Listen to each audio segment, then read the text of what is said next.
All right, guys, welcome to the. That's interesting. Oh, there we go. That's right. Okay, sorry.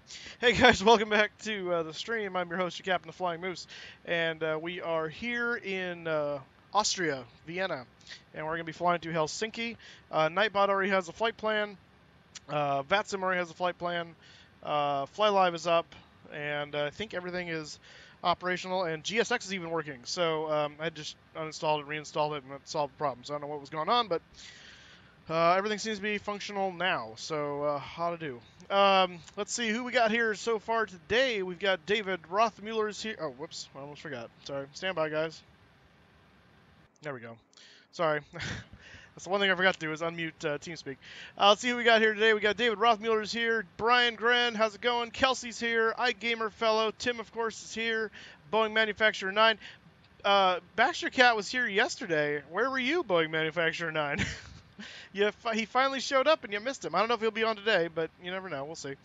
For those of you in TeamSpeak, I see Captain Tim, I see Chris, I see David, I see Kelsey. How you guys doing? Yeah, good afternoon there. Good.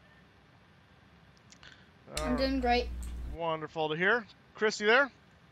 Good afternoon, Mr. Moose. Alrighty, hello, sir. All right, we are going to be flying to Helsinki today, and I'm flying cargo in my 747 here. Let's go out. Why not get out of the aircraft and take a look-see? I think all the doors are open. They're going to be loading up the cargo here any second now. Here comes the little crew bus to let the rest of my crew on the plane, I guess. And yeah, so it looks like pretty nice weather today, at least flying out of Austria. We'll see what I haven't checked the weather yet in Helsinki, so we'll look and see what we've got going there. But the cargo guys should be coming in a little bit here to start loading us up, and we will get out of here. We got the APU running and the ground power running, and the reason for that is in order to open that side cargo door over here, apparently you need both. So go figure. I wouldn't think. I would think the dual GPU plugs would take care of that, but I guess not. So go figure. Total flight today looks like about 788 nautical miles between here and Helsinki, and then we've got about 2.5 hours in the. 2 hours in the air, just a little over 2 hours in the air. 2.5 hours from roughly from break release to break on is the estimate. So we'll see how that goes. Okay, well, let's get in the cockpit and let's get setting up because we got some flying to do. So let's get on with it. So I'm going to go ahead and turn on my navigational switches here. Get things going there. Unfortunately, Moose, it's going to be over skies, and it's going to be 1 degree Celsius. It's going to be what skies? Overcast skies. Oh, over in Helsinki? That is correct. Gotcha. What's the winds doing? Not bad. 220 at 14. Oh, okay. Yeah, not bad at all. That explains why they wanted me to do 2-2 left or 2-2 right or whatever. The 2-2s, according to my arrival procedure. So that explains that. We're going to have to keep all of that off for now. I am going to turn the dome light on to 1. I'll turn the circuit breaker lights on, and I will turn the glare shield up a little bit. Again, guys, just so you are aware, I am running because it's Euro ops, and I don't want to fly in the dark all the time. My computer is set to my current time, so it's about 1 o'clock p.m. Time-wise in the sim. The weather is current, though, so just be aware of that. For those of you flying going, why isn't it not dark? It should be dark over there. Yeah, I know. But I don't like flying in the dark all the time, so. We flew in the dark yesterday. We're going to fly in the light today. So that's the way it goes. Moose? Yeah. I don't want to spawn on top of you, so where are you parked at? I'm at the only cargo terminal, apparently, that is in default scenery at in Vienna. So I think it's Cargo 1.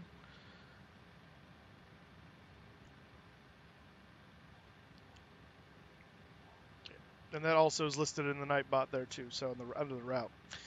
Let's see here. Fuel pumps are going to stay off for the time being. Navigation lights are already on. I'm not going to worry about the packs at the moment, and that's fine. So let's come on down here and check our oxygen.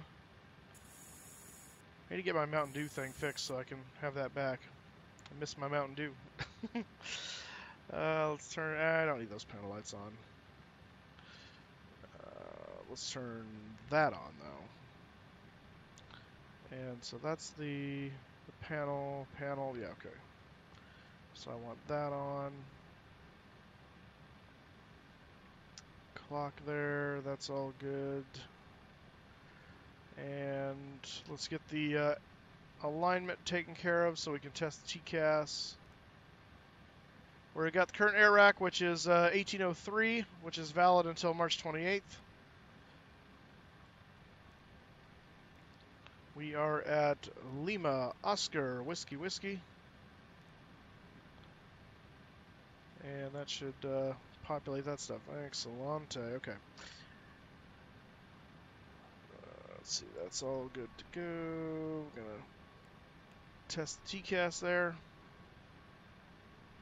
Rudder in on trim is 0.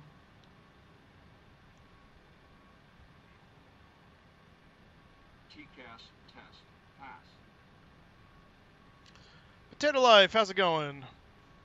Roger, good to see you, sir. I'm doing very well. How are you? Okay, that's good to go. Let's see, I am connected, and I don't think we have any... Wait, am I connected? Oh, I thought I connected. Never mind, I did not. Let's see, let's get into VATSIM here. 1990, we are a Boeing 744. Connect. Earlier there was tower here. I don't know if they still are approach or something, but I don't know if anyone's still online. We'll see. Yeah, approach is still online, and so we got ATIS too. Oh, that's awesome. Or we did. Yeah, there it is. 122950. Let's get that. 122.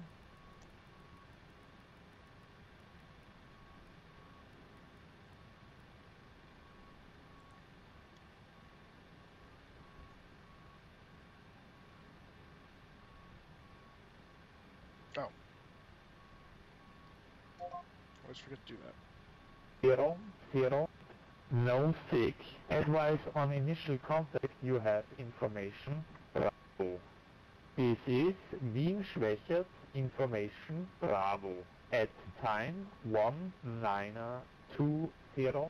Arrival runway 11, departure runway 16, transition level 120, wind 140 degrees, 13 knots, CAF temperature 2, dew point -1, QNH 1008, no sick. Advice on initial contact, you have information. Bravo. This is Wien Schwächert, information. Bravo. At time 1920. Arrival runway 11, departure runway 16, transition level 120, wind 14. Alright, so according to the ATIS, Bravo is active currently, and we can expect runway 16 for departure. Current transition altitude here is 120, at least according to that. I'll check the chart. I seem to think it was something else, but maybe that's right. 120 transition level. Winds 140 at 13, and then temperature 2, dew point -1, and altimeter 1008. So let's go ahead and change this over to QNH and set 1008. We'll also check the heading there, and with our heading, and it looks like we are correct. So that is good to go. And we'll report we have Bravo. Let's go ahead and get our flight plan loaded in here.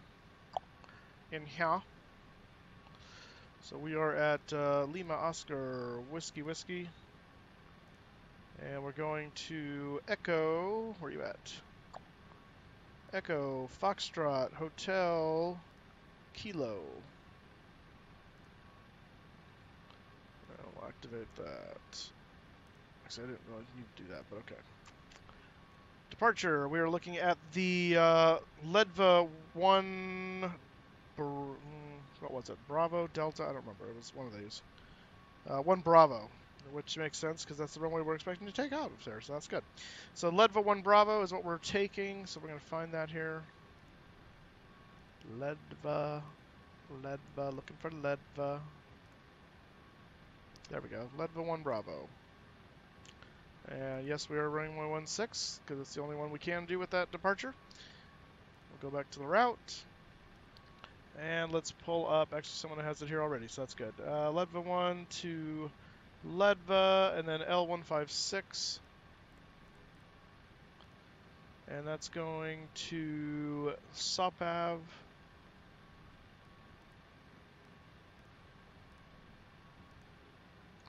And from there, we're going to L167.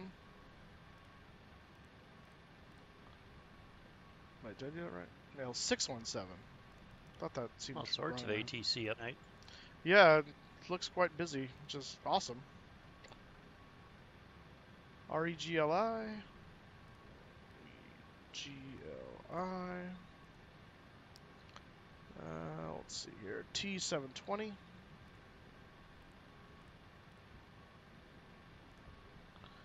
That's going to GRUDA.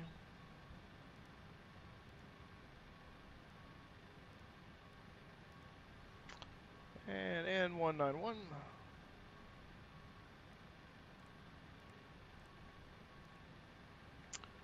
To NIKMI. MI or NI? Yeah, MI. Next page, P733.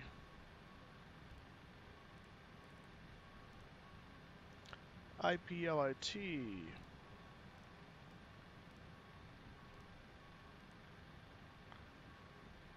B74. To TIGNU.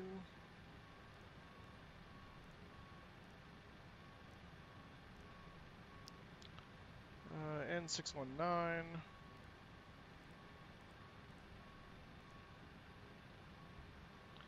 To SOKVA.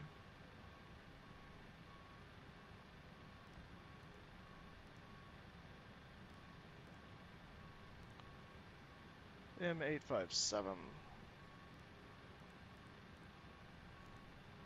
To INTOR.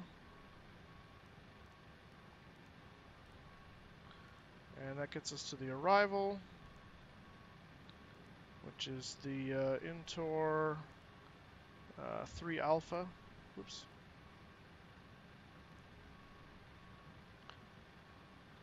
And our only option is runway 22 left for that, so we'll select that. Go to the route. We'll activate, execute, check our legs page, make sure we don't have any discontinuities.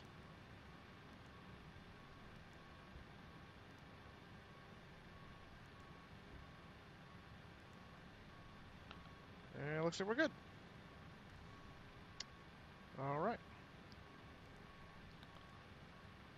So if you wait, reserves today are, actually let's go ahead and look at the flight plan here real quick for you guys while we're here.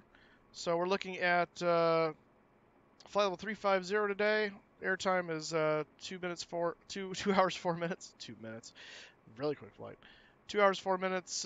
Gave us 87,200 pounds of fuel. I elected to go ahead and just take 90,000 pounds of fuel, so we're going to take a little bit extra just for the sake of it. Zero fuel weight today is 588.9, and then we just went through the route. This is what the route looks like here. So down here in Austria, we're going to fly up out of Vienna into the Czech Republic, into Poland, and from the Poland we'll enter the Baltic Sea up here, and then cross over into Latvia briefly, and then over whatever this little body of water is, part of the Baltic Sea, and then up into and through Estonia, and then crossing over the water into Helsinki. If we need to alternate today, we're going to go over to ESSA, which is Stockholm, Arlanda Airport, which we flew into a while back as part of the Euro Ops. So that will be our alternate today.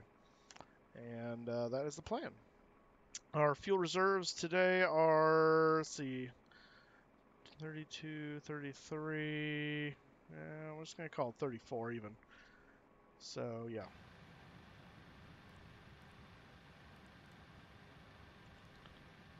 Cost index is 80, flight level 350. And we're, let's see, on our runway today, how long of a runway we got? Because we're not that heavy. considering the flight fuel load. Runway 16 is 11,000 feet long, so we got plenty of room. So we're going to go ahead and derate 1 at least. And do that. Sounds like our cargo's done loading. We're going to do flaps 10. Dry runway today. And V speeds, we're going to have V1 137, rotate 150, and V2 166. And a trim of 5.9. So 166 plus 15 is what we're going to put up here in the box.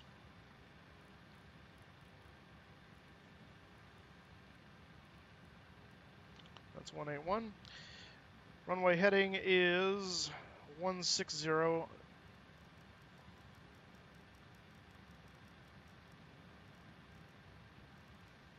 And when we get our flight plan cleared here, we'll see what initial altitude they're going to give us. I do want to check, though, on the departure here, what it says for the transition altitude. It's just for my own curiosity. Downfall Series, welcome to the stream. How's it going? Skyfox, how you doing? Roger, glad to hear you're doing well. Ooh, that was noisy. New York Firefighter just subscribed. Welcome to the Moose Crew. Welcome aboard. Good to have you. Thank you for subscribing, sir. Initial climb clearance is 5,000. Let's see. You gonna mention transition altitude anywhere? Yeah, here the chart. You said you're gonna take 16? Yeah. The ATIS says 16 is what's gonna be used for departure. Transition altitude according to the map, according to the chart, is 10,000. So I don't know where he's getting those 2,000 from, but we'll go off what he says because he's the controller. So whatever. All right, so we're gonna set 12 just because that's what they're doing apparently. Bum bum bum bum bum bum bum bum. VNav 1200. And let's see. I want to set 250 slash. Why did it let me do that before? Why is that an invalid entry? I should be able to. Oh, here we go. 50. I know why. Well, maybe not. 250.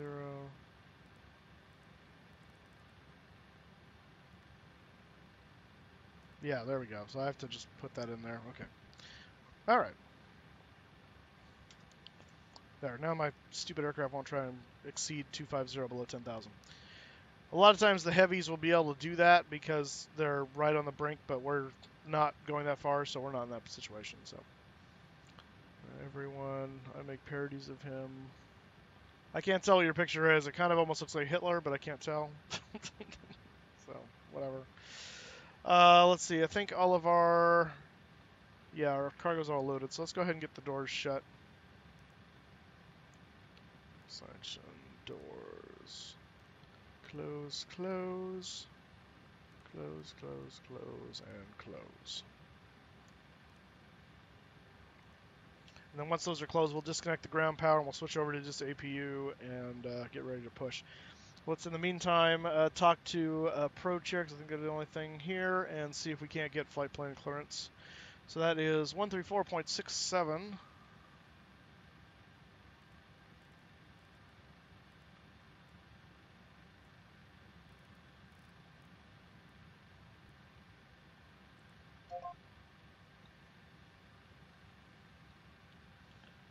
And let's see what we get here. Let's see, so this is Vienna approach, I guess, or I'm not sure what you would call it, but I'll just call it approach. Approach, WestWind 1990 on the ground at Vienna, looking for clearance to Helsinki. WestWind 10, hello, Vienna, cleared to Helsinki, LOWW Bravo departure, runway 16, initially 5,000 feet, squawk 4606.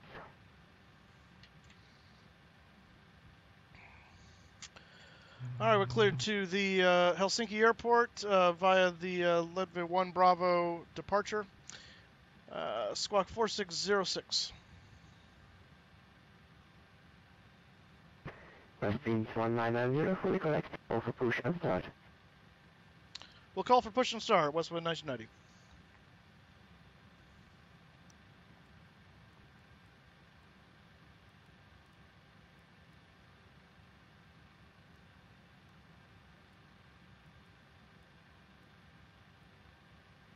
All right.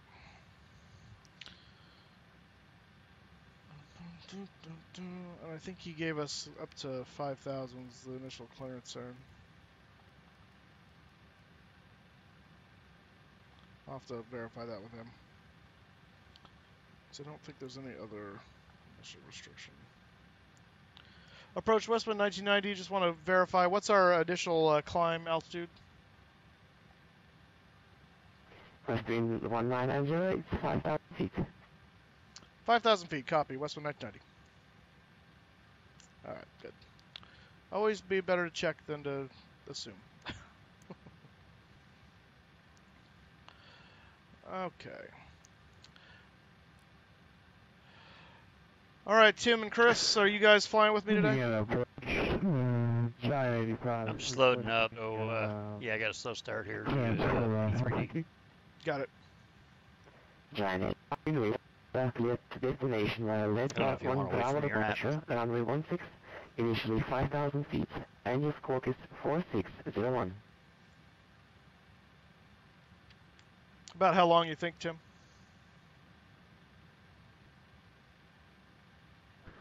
Giant 85, clear to Frankie via the departure, climbing name 5,000, squawking 4601. Giant 85, just to confirm, red dot 1 Copy that, Bravo Moose. departure, runway 16. Yeah, so I was just gonna say, what do you think on time frame? Well, I'm cold and dark, so in the 777, it's going to take me a little bit to bring it up. So go ahead and start without me. Okay, we'll do. I'll kibitz. Okay.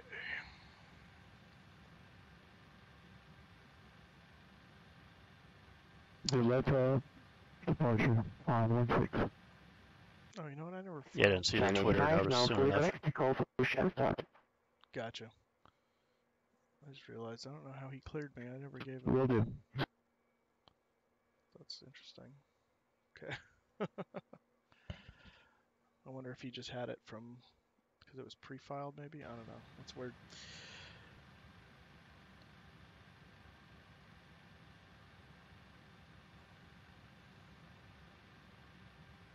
Okay, Chief, go ahead and change 762 ready 460. Alright, well, whatever. Opening 362, attention Just wanna 3762, taxi holding point Bravo 2 via Lima and Whiskey. Dale Gallagher, thank you so much. I appreciate that for the props in the videos. Holding point Bravo 2 via Lima and Whiskey. Alright, let's look at our checklist here. For pre-flight, oxygen was tested 100%. Flight instruments heading is 22 and altimeter is 1008. Parking brake is, well, now set. And fuel control switches are cut off. So now at this time, let's go ahead and tell the, let's switch over to APU and tell the ground power to disconnect. And we will release him. And then when he's gone, we'll move the wheel chocks. Let's go ahead and turn on our packs from the APU. That's good to finally go. Okay, good. Alright, before start checklist, flight deck door is closed and locked. Passenger signs are not on yet. Let's go ahead and turn those on. MCP V2 is 166. Austin 1424, levels in radar identified. Heading Information 160 Charlie LS11. and altimeter 5,000. Takeoff speeds. Let me verify those real quick. Takeoff speeds, V1 is 137, VR is 150, and V2 is 166. CDU pre-flight is complete. Trim is going to be 5.9. Taxi takeoff briefing. Austin Actually, 144 is the mic. let's look at our taxi route here real quick, because I got to remember where we are. We can stall a little bit anyway, give Tim a chance to catch up. You may think that there's only 16. You said level 1 2. Tim aborted. What was that? Oh, Tim aborted? Oh, okay. Yeah, I aborted. Oh, I'm sorry. I missed that little tidbit of information. Okay. Alright, so we're over here, and we're going to take to 1-6, so we're going to be taking what on the chart is Mike. I think it's actually Oscar in the sim, because it's old scenery.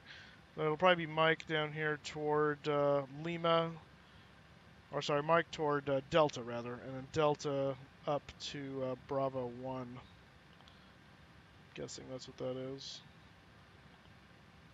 Pretty simple taxi, up to 1-6. Okay. Alrighty then. And let's see, let's go ahead and get we'll get the beacon on here as soon as we start getting ready to push. I think we can now go ahead and remove the wheel chocks. My cargo is just finished loading, so I'll be a minute. Okay. Where are you at, by the way?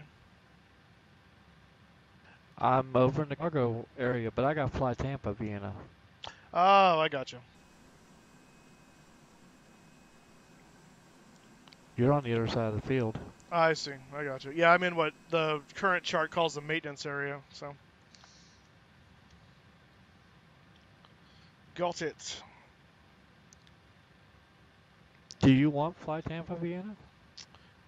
Perhaps. I mean, I don't know when I'll be back here necessarily, so. We'll see. We'll talk in flight. Well, I'm not gonna do it now, obviously, so. Because that would break and then problems would ensue. Okay. Let's go ahead and let's get Juan over here. He's sitting over here in his little yellow pushback truck.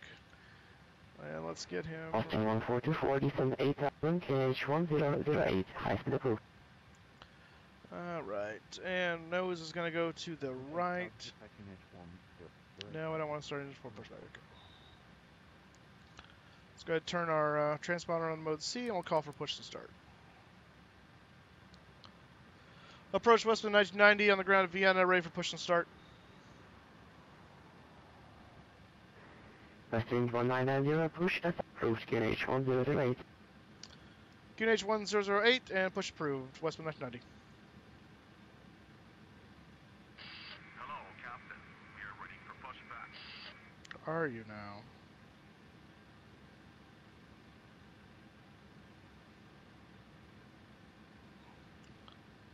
Turn the beacon on. Locking gear. And I'm going to turn the fuel pumps on in preparation for engine start.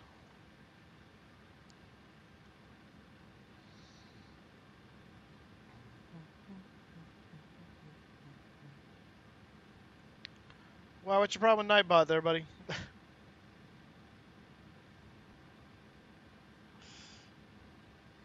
Isaac, how's it going, man? Departure check completed. Live has been inserted. NightBot is a robot, so Parking brakes. he's just doing what his code tells him to. Parking brakes released. Push. All engines clear. Start that wheel. Alright, here we go. Moving on back. Brakes released at 12:33. Make a note of that. And let's go ahead. Turn 2 of the packs off. Starting 3 and 4. 1424, direct with whiskey 675.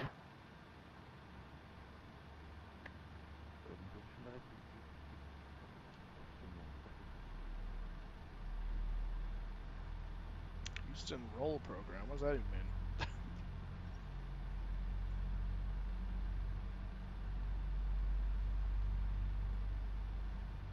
Fuel on 3 and 4. And light up.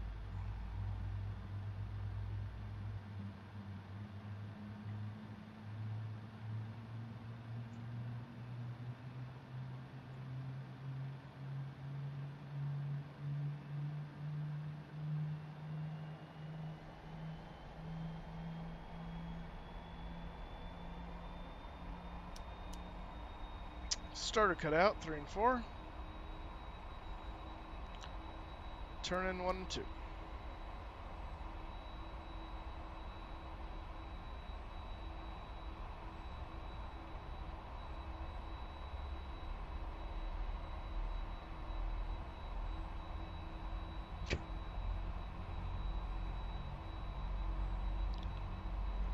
Fuel on 1 and 2.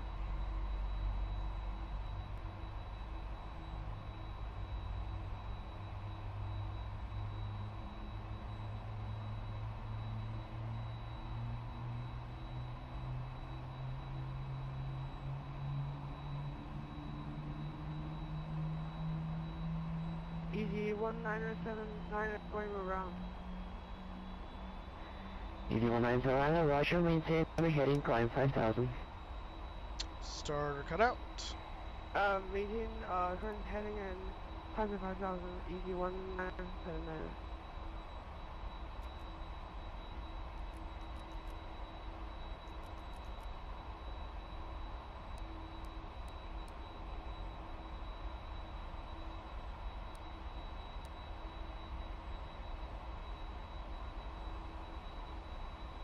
Hey Tim, Go for Tim. when you start your APU in 777, do you bring your hydraulics on to auto or leave them off? Go auto. Austin 1424, descend 5000. 5000.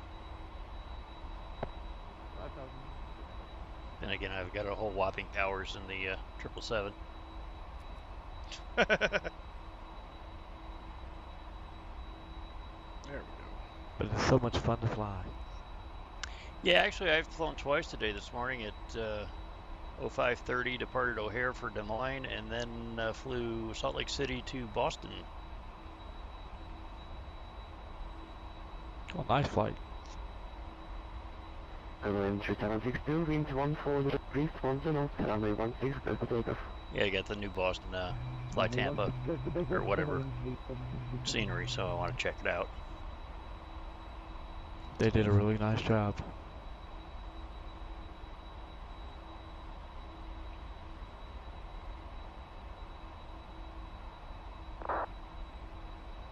What FMC message are you trying to...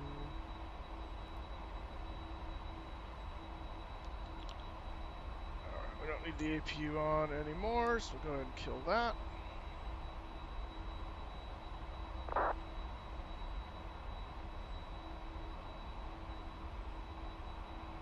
Minimums, how's it going? Yep, we're just pushing back. I did pick up a max for X-Plane.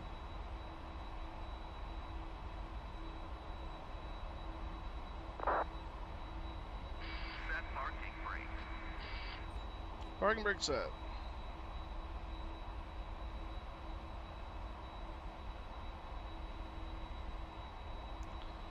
Alright, auto brake set to RTO.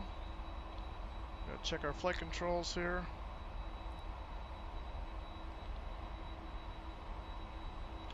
Two up, one down. Two up, one down. Two down. Two up. And full left. ED1979, right heading 200. Full right. Right heading 200, ED1979. Flaps coming down 10. Unlocking gear.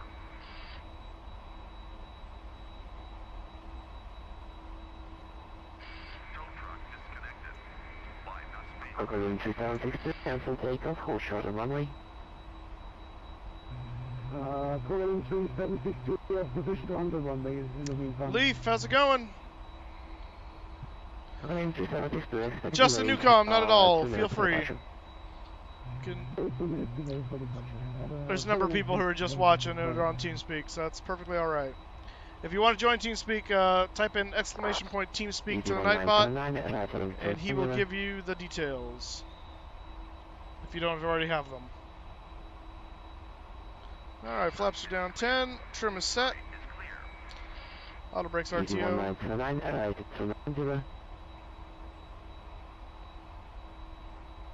Just waiting for Juan to move his pushback cart out of the way, and then we will be underway ourselves. Right heading 300. So this is taxiway India, it looks like. I think over here... Yeah, that's Oscar. Which they'll call Mike, I'm pretty sure. And right heading 290, ET1979. Correct. Austrian 1424, clear for 6.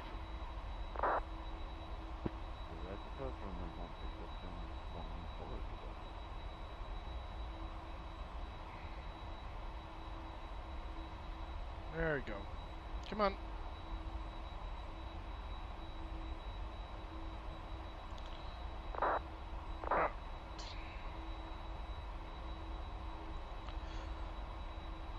Approach Westwind 1990 on the ground of Vienna, ready for taxi.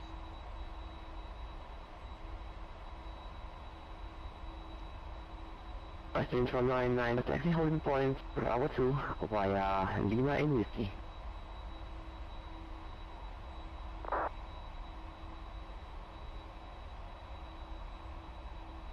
Holding point Bravo 2, and that was via, I've missed the first part, Lima and something? Westwind 1990? Via Lima and Whiskey. Lima and Whiskey, and holding point Bravo 2 for runway 16, Westwind 1990. Alright, so yeah, they're... Vienna. Yeah, whatever, we'll make it work. China 85 request push start. China 85, push and start approach, gauge 1008.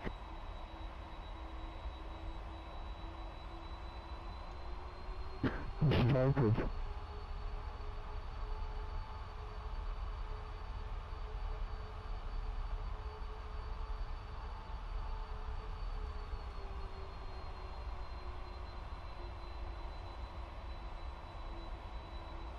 Oh, I think I know what's going on there, okay. Is that on a... Let's see, what is that? C-section 10-9C?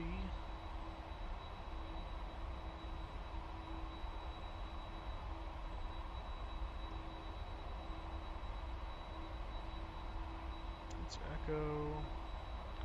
Oh, there's Whiskey, okay, gotcha. That makes sense now, okay. Be nice if you put that on the other chart, but whatever. We will survive.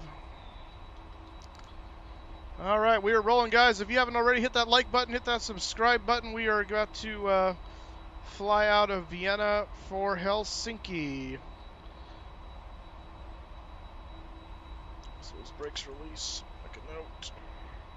Overland 2060, represent 100 degrees, 1 to north, runway 16, Takeoff.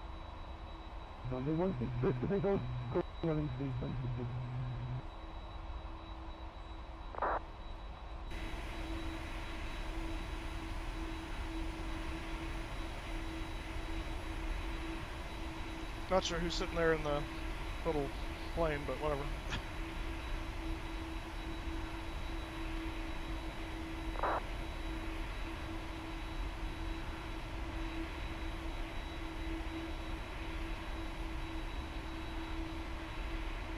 Goodness gracious, you're way over there, Moose. Yeah, they put the, where is the cargo area in the new scenery? Is that over by 16? Yes, it's actually right behind the tankers. Yeah, that makes sense, okay. Yep.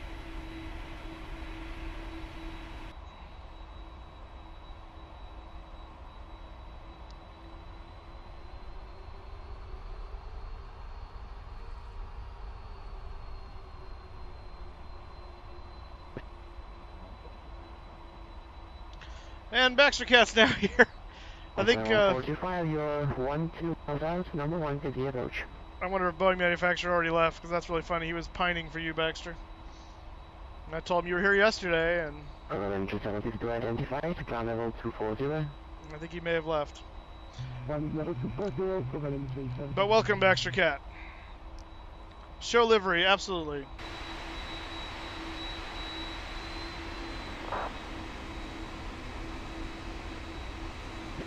Austin 1424, you're 10 miles out, number 1, servicing 140 degrees, 10 knots, runway 16, good land.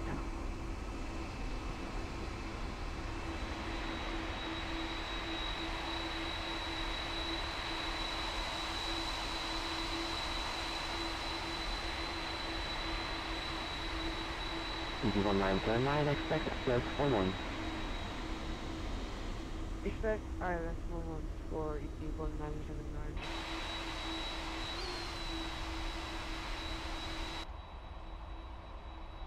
Coming off the side of the thing there. Late by 2 minutes, yeah.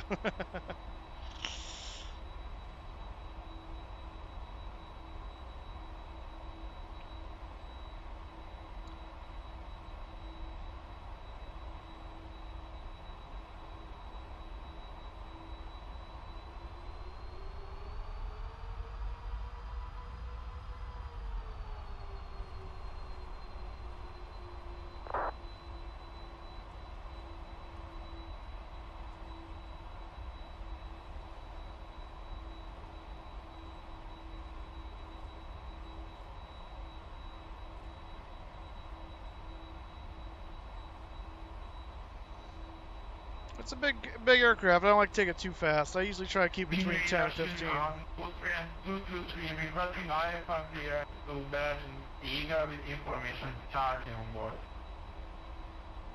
Information Charlie's accurate. Ocean 223, service in radar information Delta is now current. Standby, break coverage 3762, left turn direct Maddox, Lima Alpha, November Uniform X-ray. Oh, he's probably a different airport. I was like, Left turn direct Maddox, covering 3762. Yeah. Ocean 223 clear to Berlin, taken by Ramos for power departure, runway 16, initially 5,000 feet, squawk 4603.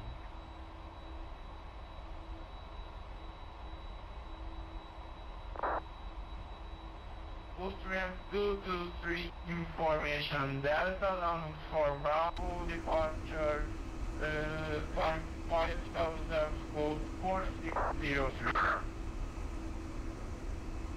Ocean 223, Delta is correct, as well as readback was fully correct, call for push and start.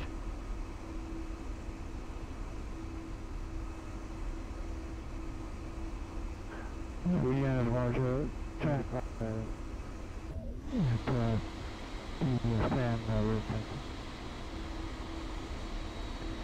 Channel 85, taxi holding point L1 via Echo.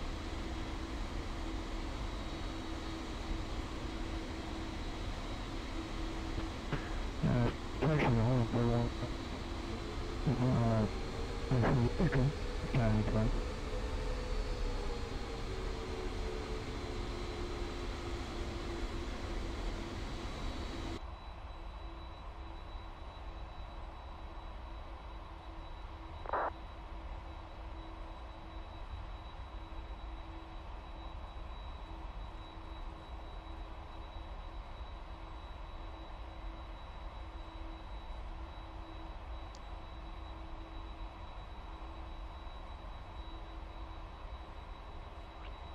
Alright, we're going to turn here on what is technically whiskey now, but I think what FlightSim calls golf.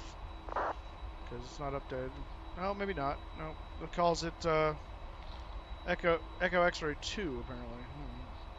Whatever.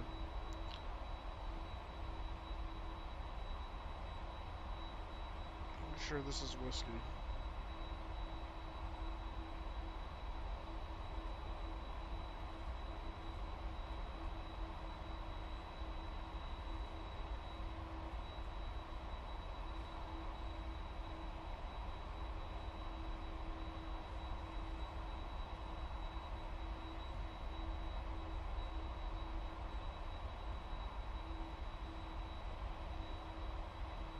I think that might be Chris over there, possibly. Yep. Chris, are you flying a 777? Yes, I am. Gotcha. For Atlas, I assume? The giant Amazon Prime. Well, here comes traffic landing on 16. I thought they were bringing traffic in on 11, according to the ATIS. Whatever. Oh, I see you now. Oh, yeah, you're taxiing amongst houses in my scenery. That's awesome. Flight Summer 101, how's it going?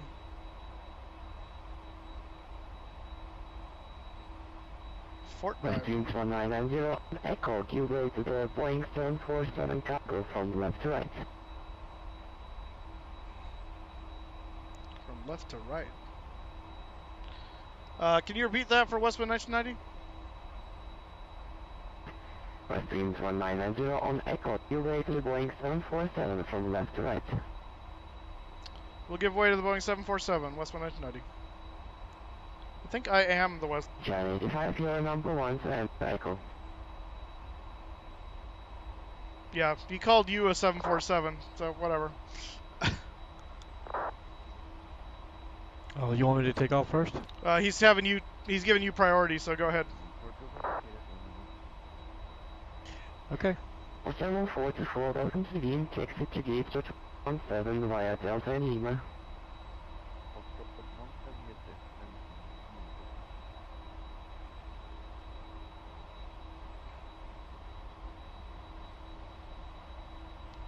peeking out of the houses over there.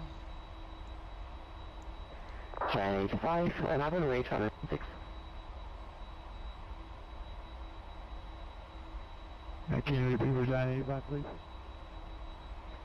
China 85, and Addon rate 116.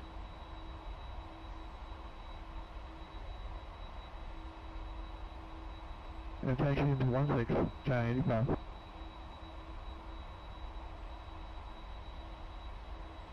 WestWind 1990, behind departing Boeing 747, line up and rate in sequence, runway 16.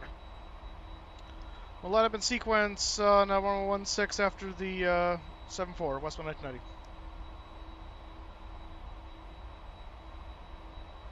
Not sure why he thinks you're a 747, but alright.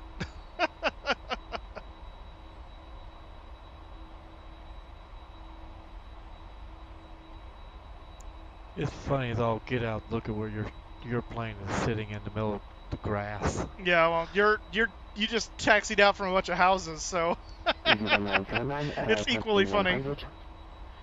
He's got the other guy here has add-on scenery, and I don't, so I'm using default. So both of our sceneries are conflicting as far as where we are, so that's why it looks funny. You calling me? From easy 1979, right 100. Right heading 100 for easy 19079. Vienna, China 85, but holding short, 1116. It's also funny, he shows up as a Garda Indonesia 777. 140 degrees, 10 knots, runway 16, clear for takeoff. Takeoff, runway 16, China 85. Runway 762, runway 38.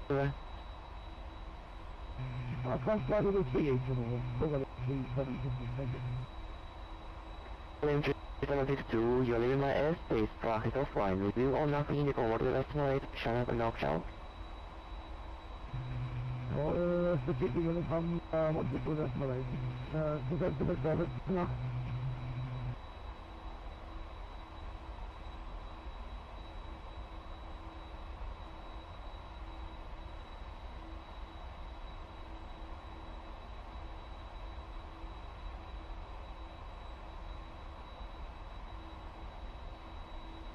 Easy 1279, right 10.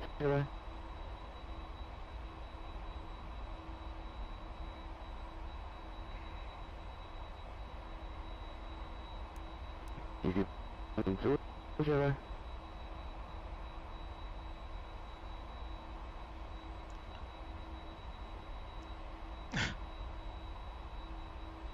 Easy 1979, arriving 120. Right heading 120, easy 1979. Westwind 1990, ready to go at runway 16. WestWind 1990, line up and wait, runway 16. Line up and wait, runway 16, 1990.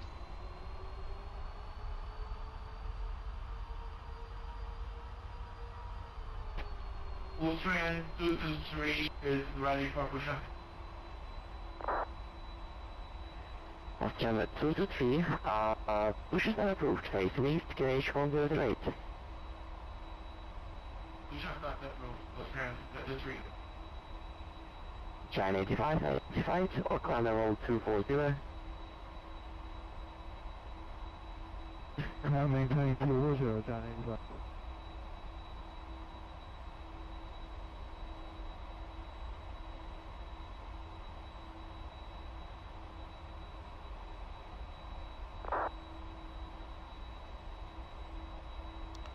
Alrighty. Just waiting for our clearance. Just waiting for our clearance, Clarence. Gotta wait for my wake turbulence to go away. I know.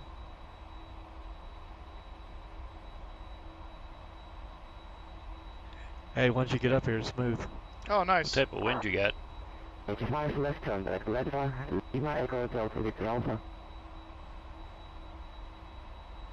Chris, what kind of winds you got? Actually, it was more for you, Moose. Oh.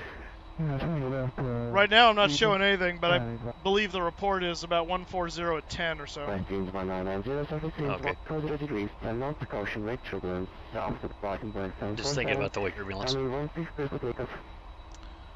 Runway 16, clear for takeoff, Westwind 1990. Landing lights on, here we go. Easy 1909, confirm established. Second, please. Easy 1909, confirm you are established on the ILS.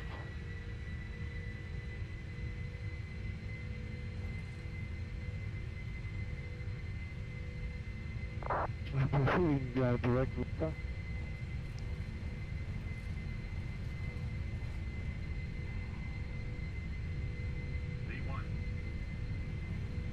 Rotate.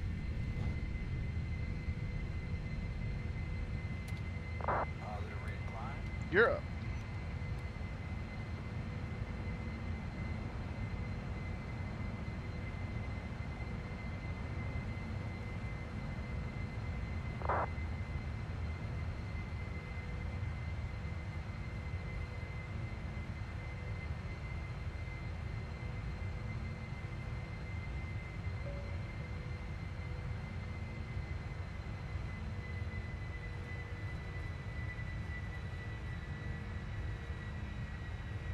Westwinds 1990 identified, ground level 210.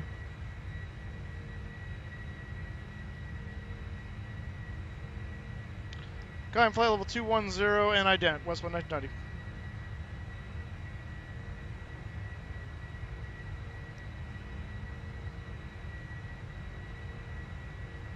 Giant 85, climb now level 30.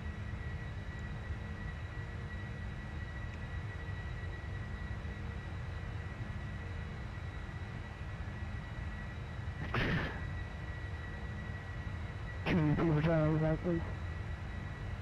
Giant 85, climb level 330. Giant 85, 330. Easy one.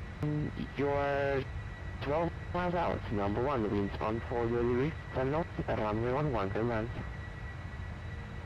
Clear 9 11 degree 1979. Austrian, this is Reed, taxi to runway 16. Austria, left 3 taxi holding points, Bravo 2, via 852, exit A2.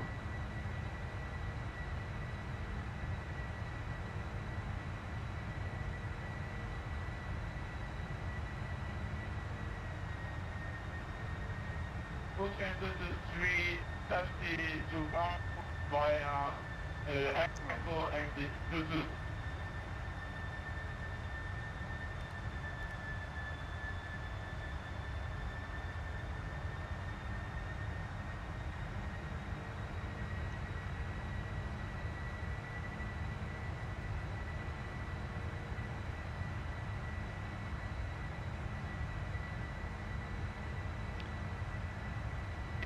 Giant 85 in my space, Vienna flying, resume on off Unico frequency 1.8, and at height.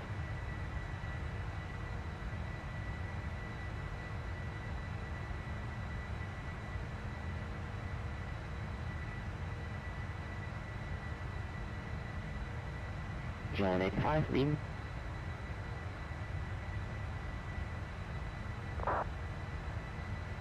Chris, he's calling you. Yeah, boss, over down 322. And I'm just using radar identified. Information Delta, ILS 11, descent level 120.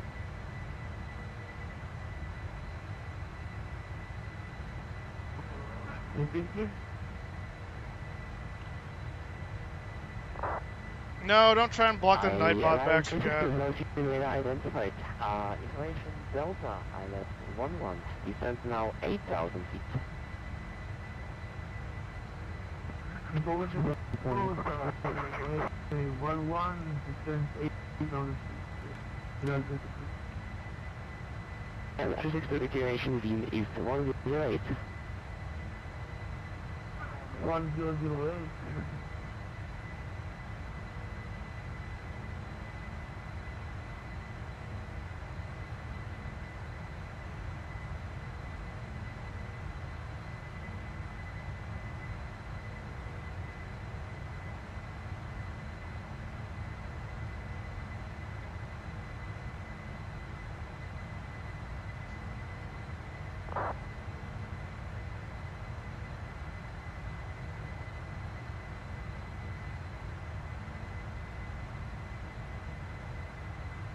It's 10,000 feet. Landing lights off. Austrian Minus 223. around 23,000. There's a couple bumps. Got it. Thanks. Austrian 223, 140 degrees, 10 knots, runway 16. Winds are 068, 25 knots. Copy. Austrian 223.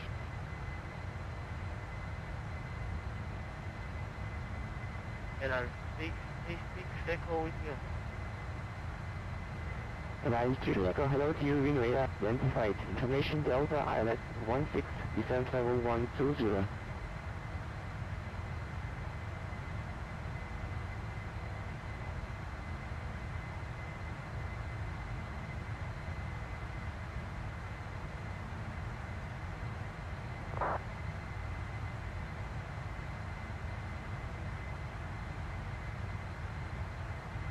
Line 363 Echo, hello to you, radar identified. Information Delta ILS 16, descent level 120.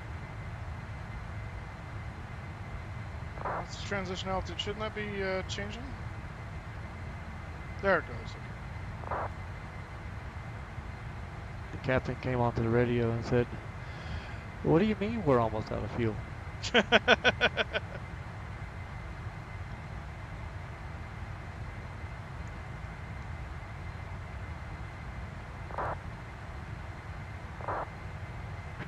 Line 363 Echo, delay.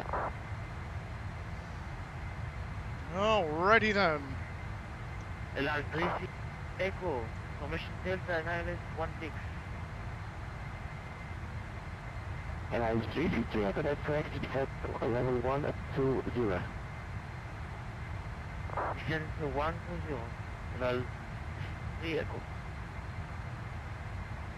Gear to off. Line 362 descent 5,000. Thank you, Tim. I knew there was something I was forgetting.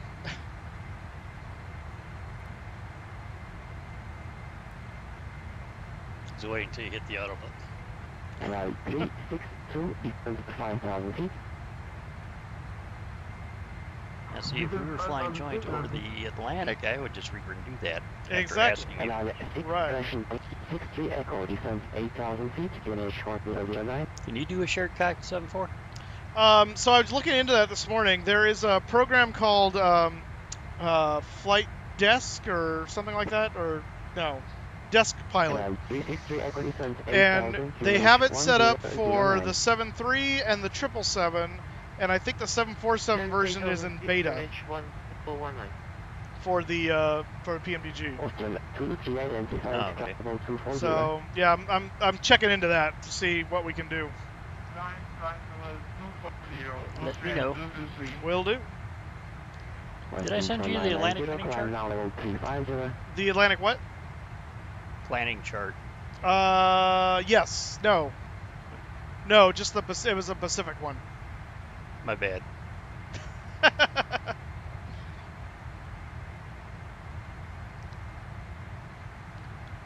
NightBot, do you love me? WestWind 1990, climb Sure, now copy. level 350, SIM level 350. Up to flight level 350, WestWind 1990.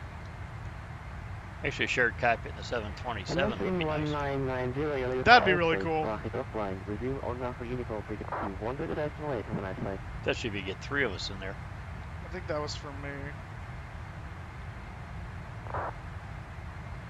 Was that frequency change for WestWind 1990? WestWind 1990, affirmative, Unicom 122 decimal 8. Over to Unicom. Thanks for all the help today, WestWind 1990. You. I might be dating myself.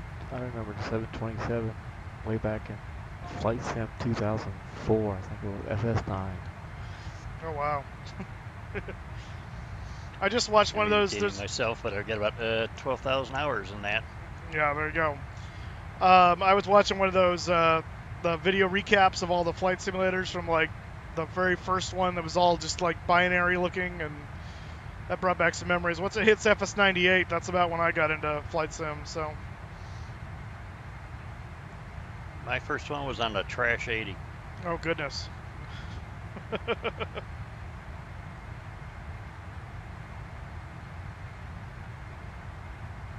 Then I went to the Commodore 64. Gotcha. Oof, yep, that's back a ways.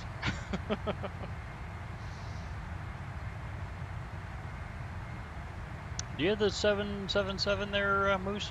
I don't, but I've been meaning to pick it up anyway. So if that's what it takes for us to do a shared cockpit, I think I'm gonna grab it. Yes, it being just Right. I've been looking for an excuse to get it anyway. It's just always on the... Every time I get close to pulling the trigger, then they come out with a new 747 or something like that. I'm like, I want the 47, so... But I just did a quick round the patch in X-Plane with that new Terramax, and that actually looks pretty good. is that a ground textures? Yeah, for seasons. Oh, cool. That's right, because they started out, they don't have seasons by default, right? That's correct. Yeah. Hey, I'm at cruise. I'm gonna step away for a minute. All right, I think I'm looking at your contrail here up above me. Yes, you are. Are you at 350 or what are you at? I'm at 330 and I'm Mach A3. Got it. I'm climbing up to 35, so. All right, that's smooth enough up here now. I'm gonna go turn the seatbelt sign off. Not that there's any real passengers, but maybe some crew. Who knows? Take off your shoulder harness. That's right. I should build that into my seat here. That'd be awesome. Let's add to the realism. Oh, you stand by. Uh-oh. Uh-oh. I'm sure someone has done it. Oh no, have I got an option for you? Uh-oh.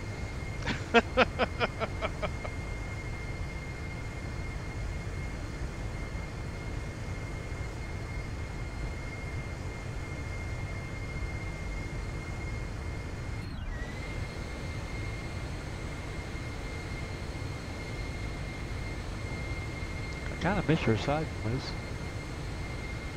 Kind of miss what? I kind of miss your side.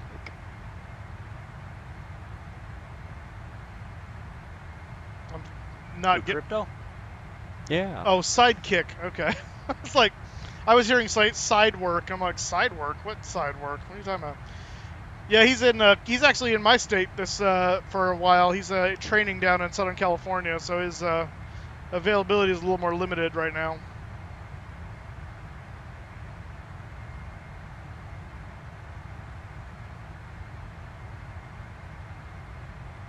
Oh, nice. Minimums, do you have like somewhat of a cockpit setup, or is it that you just bought some sheepskin for your chair to give the effect?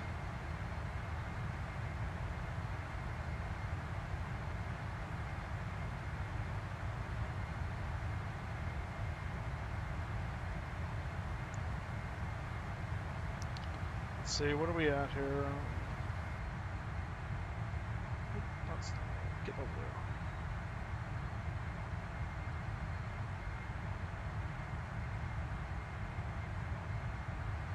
there. Oh, yeah, most of the services went away. Oh, well. Where are we? Check your Twitter when you come up here. Got it. Just trying to figure out where... Oh, I'm in the wrong... That's it.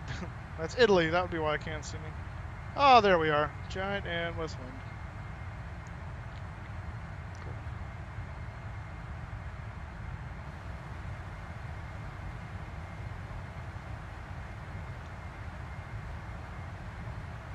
Oh my goodness.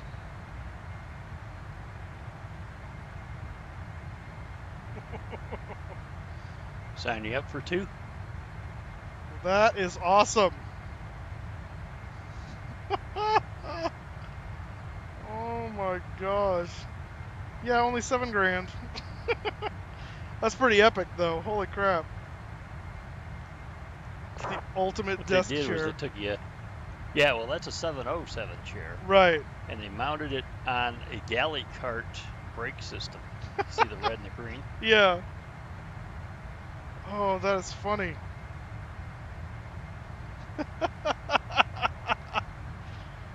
Oh, that's awesome.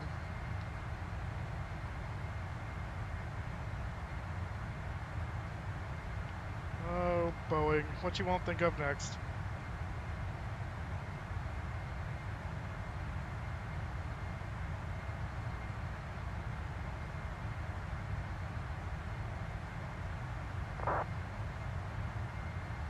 That 727 engine coffee table is awesome, but I fear like someone's going to cut their knee open underneath that thing.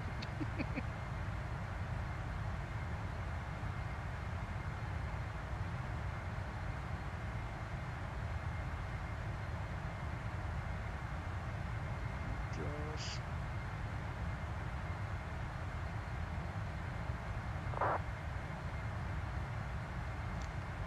Oh man, I would get so much of this stuff if I just had unlimited income.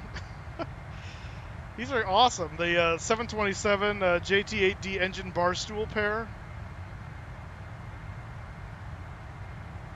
That is amazingly cool. Oh, goodness.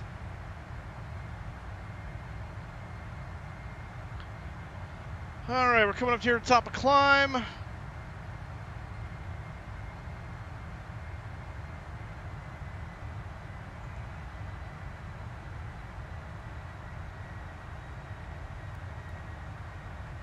Check your Twitter again. Yep, I'm looking. I just felt it vibrate in my hand.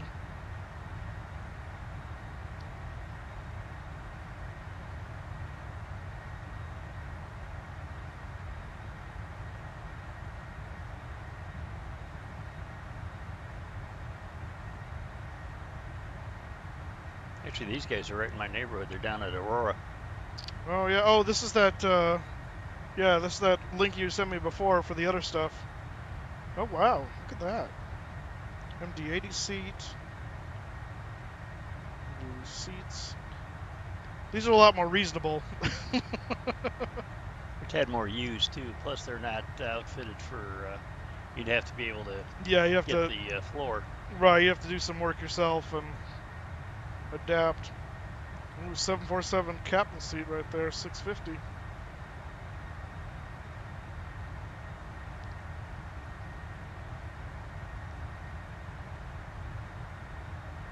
What are the Weber seats?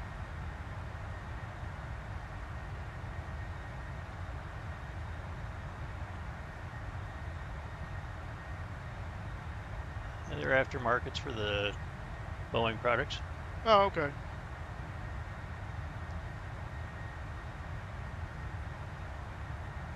But apparently you don't need the rail for it. Oh.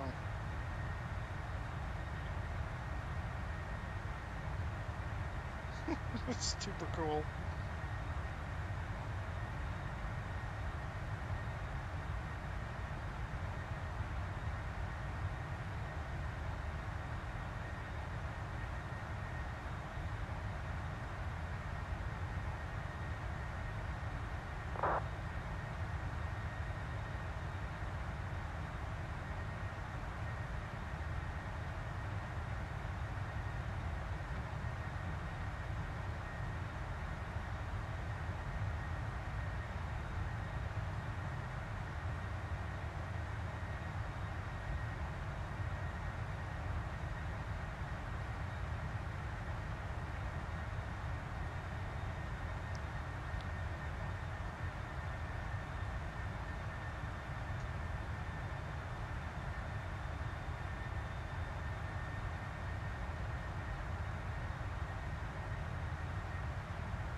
That's awesome.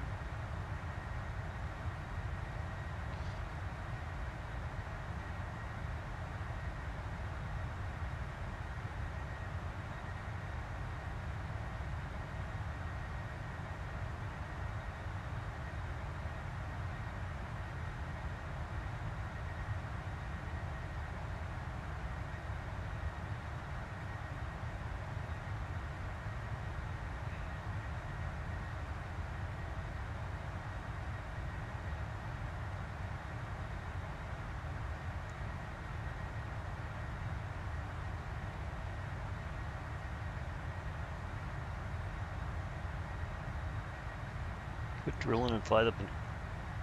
What was that? Quit drooling and fly the plane.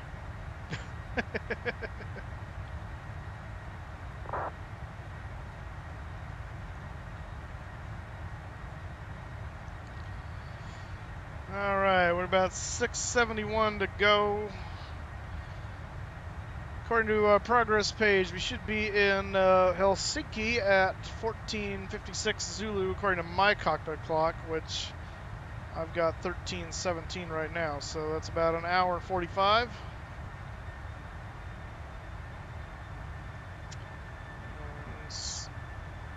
Trailing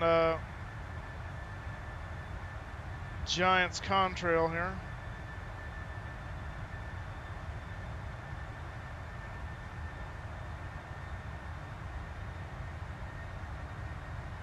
I love the light play on the virtual cockpit that P3D allows you to do. It's so cool.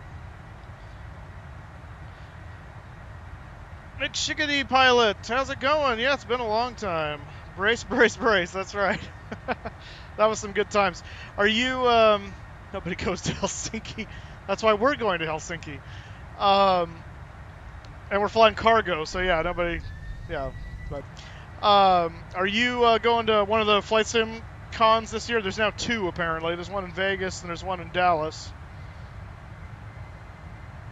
Let me know. I'm actually scheduled to go to both, and I can only do the Vegas one for one day because of my schedule, but I'll be at the Dallas one the whole time. And thank you for subscribing, sir. Welcome to the Moose Crew.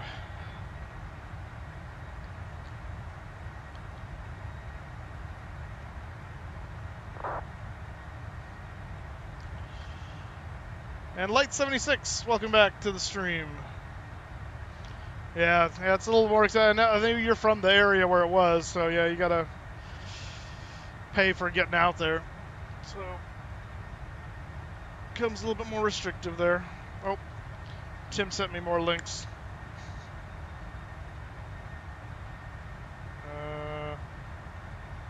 That was an error. Oh, okay, I was gonna say, it looks like the same link.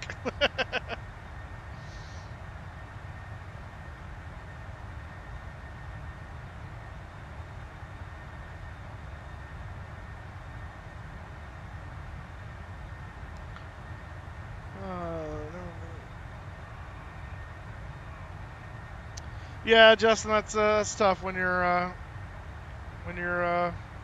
broke. So yeah, understandable. Yeah, thanks. We finally, in fact, we just hit 2,200 last night, I think it was. So working on up. Yeah, 600 round trip Boston, Las Vegas. That's pricey. That's in June, right? Yeah, yes. The Las Vegas one is the what is it? It's like the 9th or something like that. I think it's the second weekend in June. It is the 9th, 10th in June, and then the Dallas one is the 23rd, 24th of June. Yeah, I have to get a schedule in there for that. Do a turn and put a long layover. Yeah, there you go. Get paid to attend it. That's the best way to do it.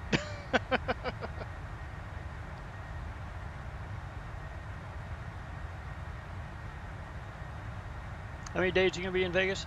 I'm only going to be there for Saturday because I've got to get back Sunday to do stuff at the church.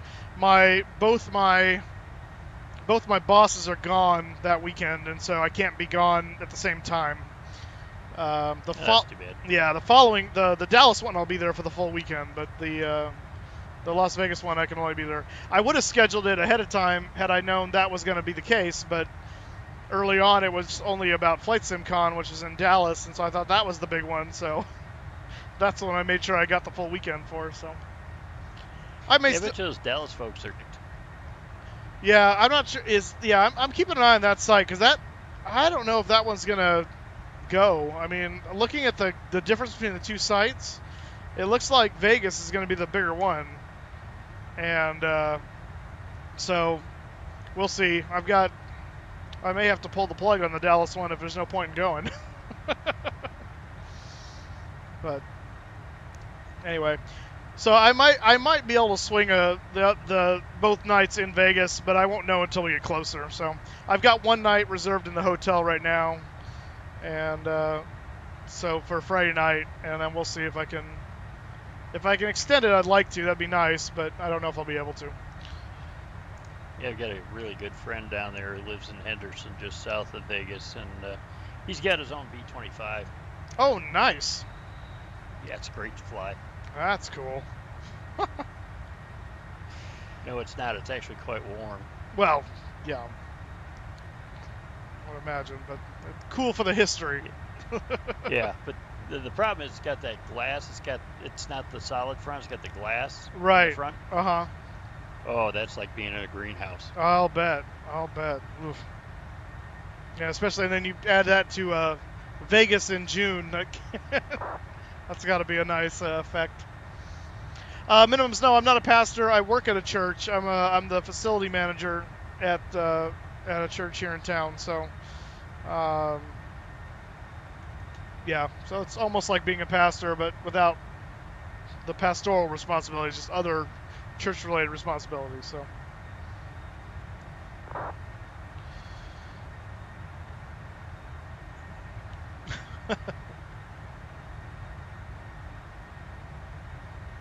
Laser point at blank field in there. Oh, cool.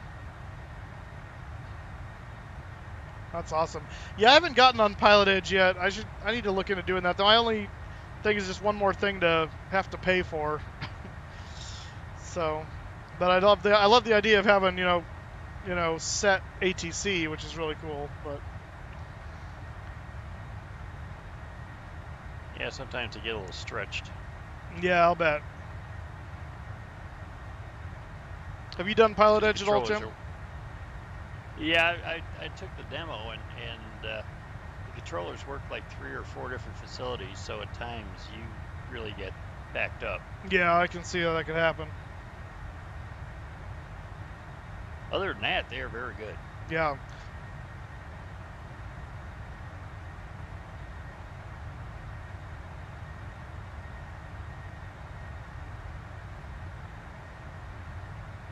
Yeah, but unlike you, it's just another thing to pay for. Right. Plus, they're doing, what, add-ons, and then you have for those too? Yeah. Yep, starts to add up after a while.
Alright, for those of you that are here that haven't already, make sure you hit that like button and that subscribe button. I would appreciate it very much.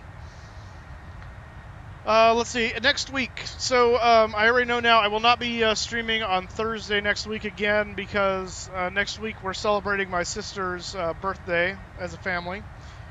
Doing that early. Her birthday is actually in April, but my parents are going to be in Europe for the entire month of April, so we figured we'd do that a little bit early when we all get together and do that. So Thursday I will not be streaming. Friday will be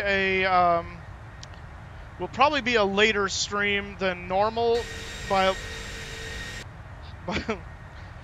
a little bit because of Good Friday. We've got a Good Friday service at the church that I'll be attending, and that's at 3 3 to 3:30 is the service itself, and it'll be about an hour. So probably won't be streaming, I would say, until 5 at the earliest on Friday.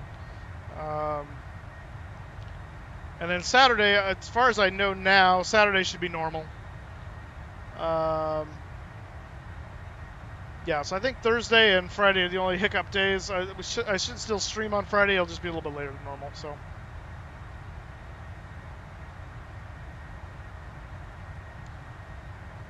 Must be a curfew in VATSIM Europe because everybody's off. Oh, I know, right? It's just like all of a sudden everything. It was when I was planning. It was like everybody was on. It's like click.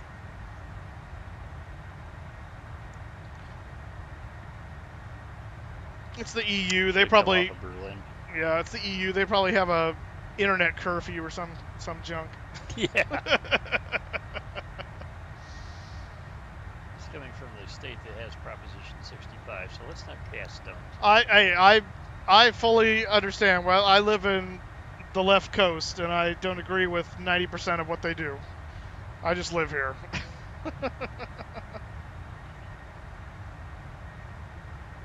Did you pass me up, by the way? No, I'm behind you. You're about 10 miles in front of me. Okay. You know what the across the pond date is? The going east one I think is next Saturday, which because of Easter stuff I wasn't sure if I was gonna be able to do. But the going west one is the 14th. That's April 14th. That's what I was talking about last night. Oh, that's right. Yeah. Yeah. So that'd be 2 Saturdays later. Yeah, because the 7th I'm busy. Yeah.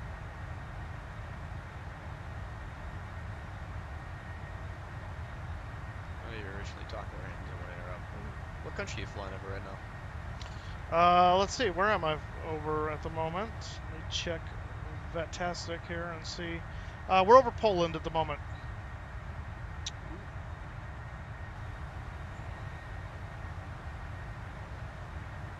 Was that World Fox Flyer that just said that? Yeah, well, How you doing? 80. Wonderful. Back and forth doing work. What part of the states are you in? East Coast. Gotcha. Still shoveling? Really, North Montana.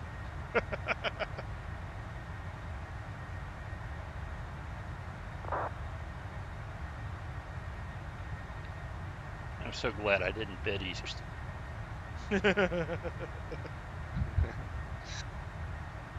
Did you do the? What was it? This last week you had the Dublin turn? Yeah.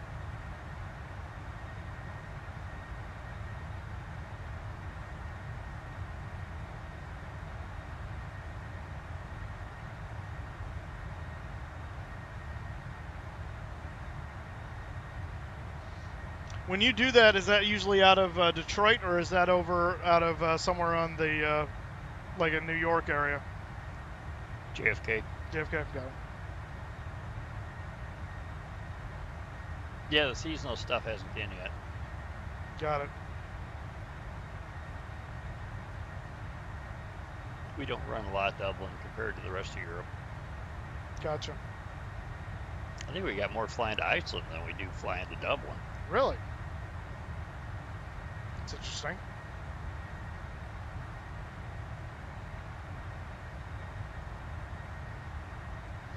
That just makes me think of it. It's not the same, obviously, but the. Did you ever see what was the movie with Ben Stiller? It's oh shoot, someone where he like chases after a photographer around the world and learns how to live life by doing that, basically. I can't remember the name of the movie. Oh, Secret Life of Walter Mitty. He takes off. Saw the original.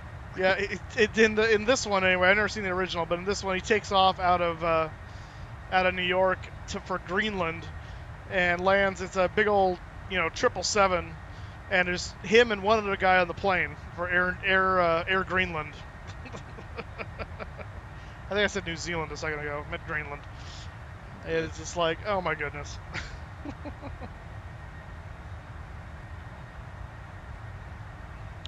Saturday, the April 14th, departures will begin at 1100 Zulu, and you can book a flight on March 31st. Yeah, that opens the slots up on 31st. I thought they were taking reservations now. I think that's for the East Coast, easterly. The other way, yeah, you're right.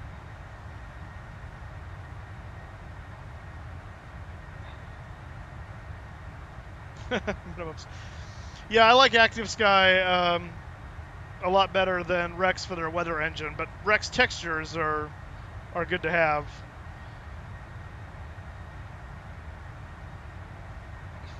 That's how I started, though. I bought Rex because I thought, oh, it's a weather engine and the textures, and then I didn't really like the weather engine, and I ended up getting Active Sky next at a certain point and liked that a lot better for the engine, but the textures were a lot nicer for Rex, so I use both. It's a hybrid.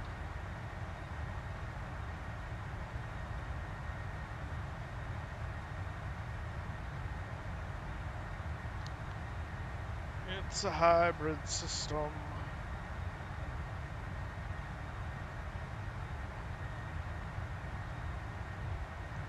Speaking of hybrid, I burned E85 for the first time. Boy, did that just the mileage.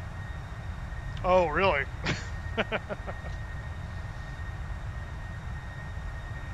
It was a lot cheaper, but yeah. Yeah, it's for about 27 to about 17 to 20. Oh, what vehicle? C-Terrain. Sorry, what was that? The GMC Terrain. Oh, Terrain. SUV. Got it. Yeah. That's highway driving too. Yeah. Ugh. That's nasty. Yeah, mine. I get 17 to 20 in the city. It's about 30 on the highway usually. I get between about 30 to 32 on the highway if I'm driving sane. Yeah.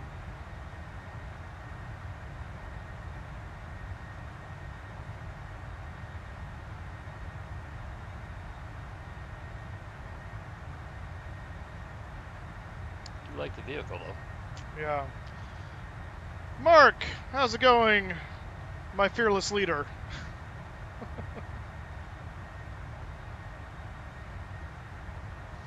For those of you that don't know on the stream here, Mark Kusiak is our president and CEO of WestWind, and an avid VATSIM pilot himself.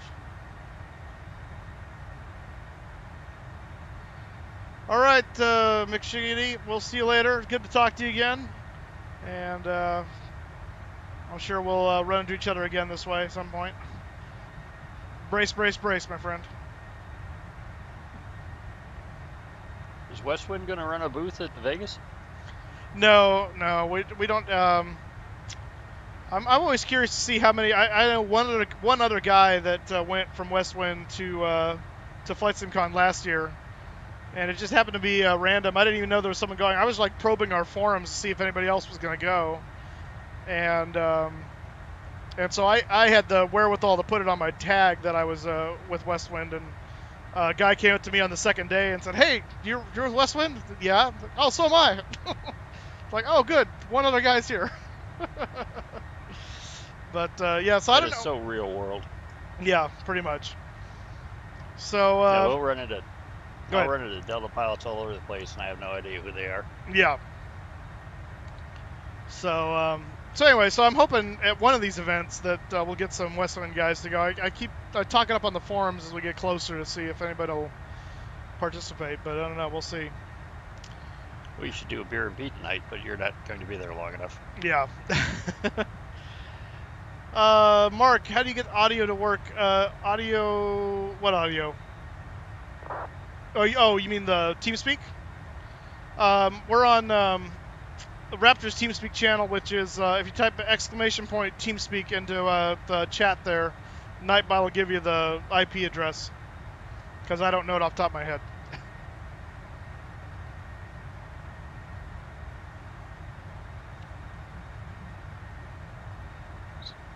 See, and then all your WestWind pilots could sit there and have the beer pizza and form a union.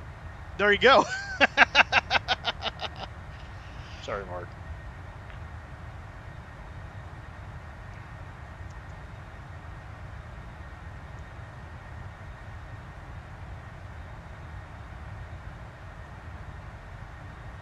WestWind Union, that'd be funny.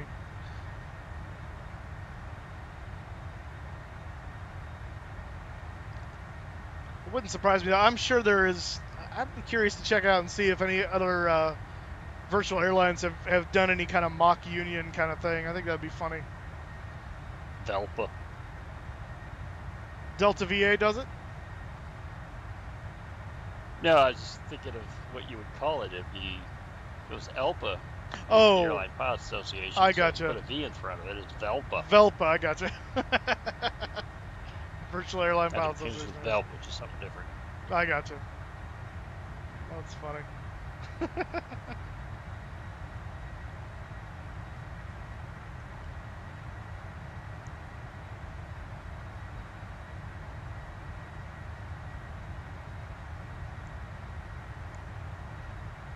We should totally add at Vegas, just set up a membership and everybody just give us money for nothing. That's right. We should. That would be hilarious. Join the Virtual Airline Pilots Association, and here's the dues. We'll give you a card. Oh, that'd be great.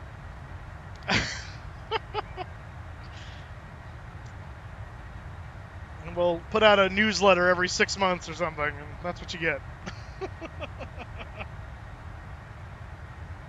You're a genius, man.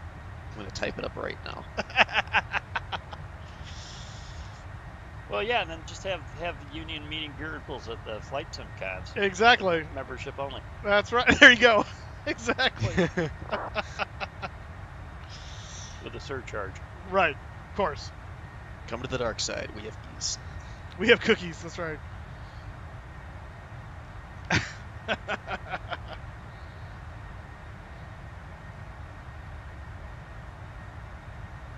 Henry 332, how's it going? Welcome to the stream, sir.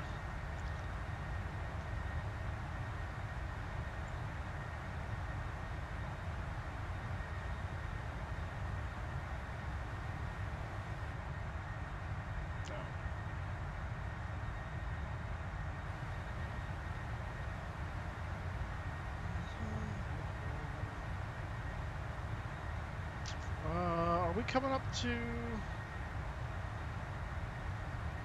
I think we are. Yeah, we're getting there. I love that McShiggity pilot underneath your video. What now? Just looking at the stream and you've got the McShiggity. I can't even Oh. say it right. right under your picture. I'm like, wait a minute. Yeah, because he's the last one that subscribed. That's awesome. I am so tempted to set up a fake account now.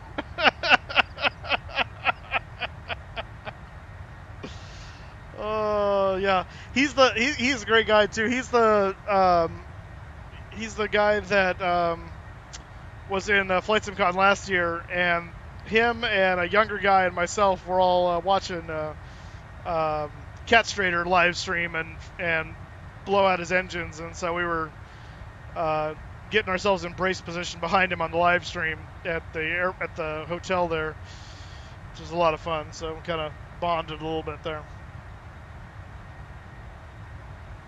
Gee, you gotta fly a lateral offset.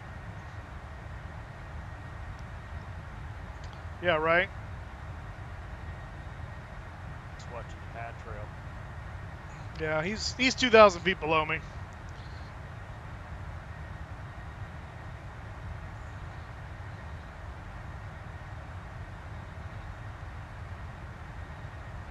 wonder if anybody's ever come up with a virtual SA-2 SAM missile. Right. You have to talk to You're onto something now. Crypto about that one. Say again. Who say again? guys covered each other. Oh, I said you have to talk to Crypto about that one. He said, I think you're onto something there.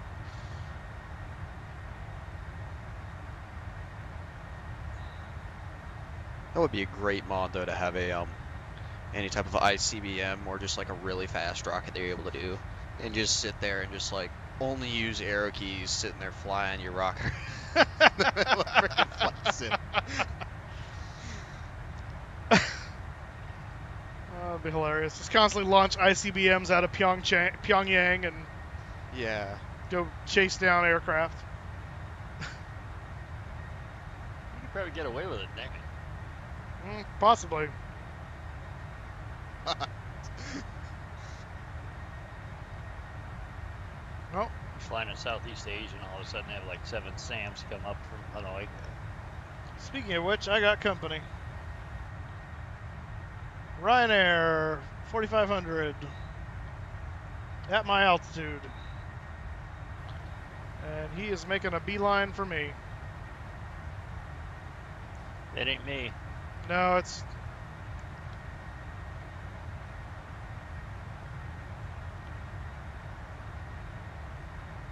Get us just down for a moment so we don't run into each other.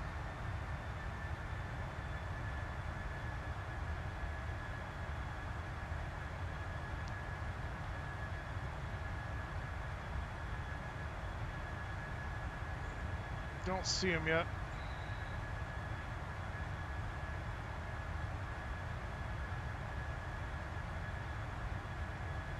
Just play chicken.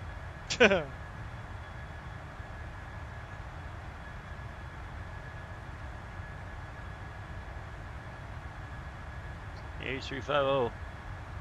Yeah, I know. That's why I'm going down 1,000 feet just temporarily. Should be able to see him here pretty soon. Speaking of SAMs. Right.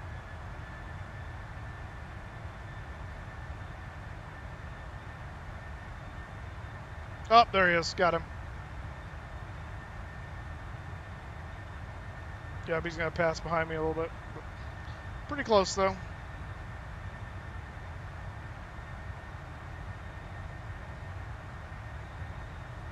Well, that was exciting. Right?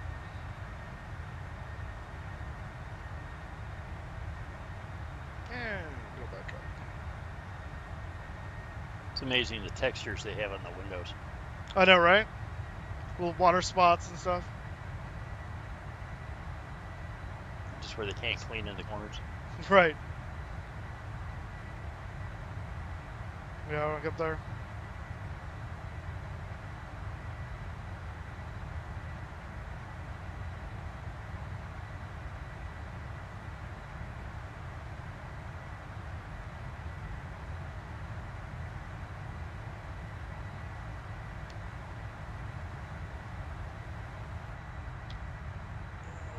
Did he ever try to come in here?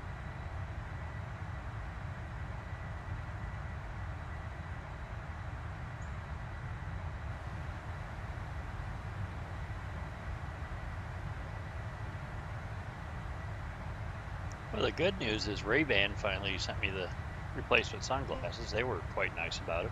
Oh, nice.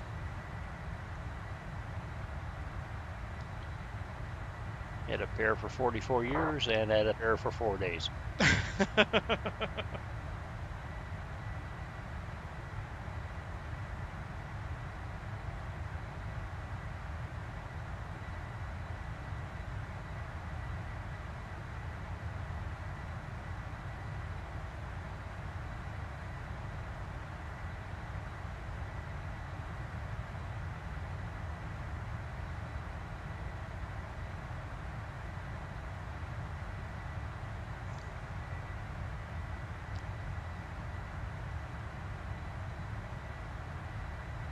What? Oh.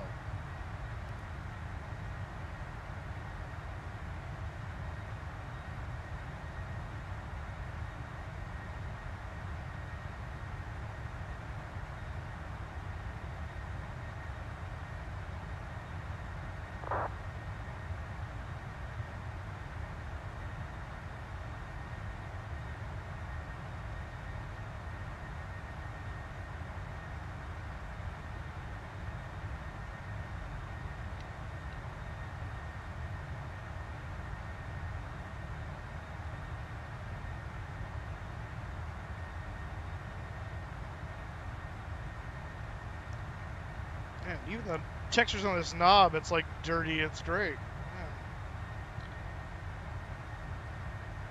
I do pay attention to detail.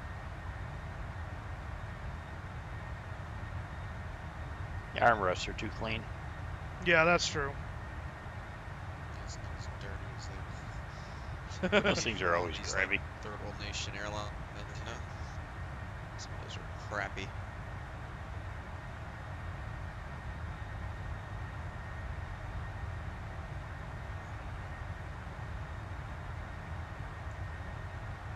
A seat lock? What is that? I've noticed that before. Stop looking around the thing and actually fly the plane. It's flying. That's what pilots do in their free time. Yep. Wander It's around like, the cockpit. This looks so cool. Check it out, man. Well, actually, we do get up and stretch our legs and do isometrics so we don't get the blood clots. Oh, see, there you go. Just doing my my exercises here. So up, down, up, down. Do you imagine some poor guy at PMDG? Oh, I get to do an airplane. And he's like, well, no, you get to do the seat rack. Yeah, right.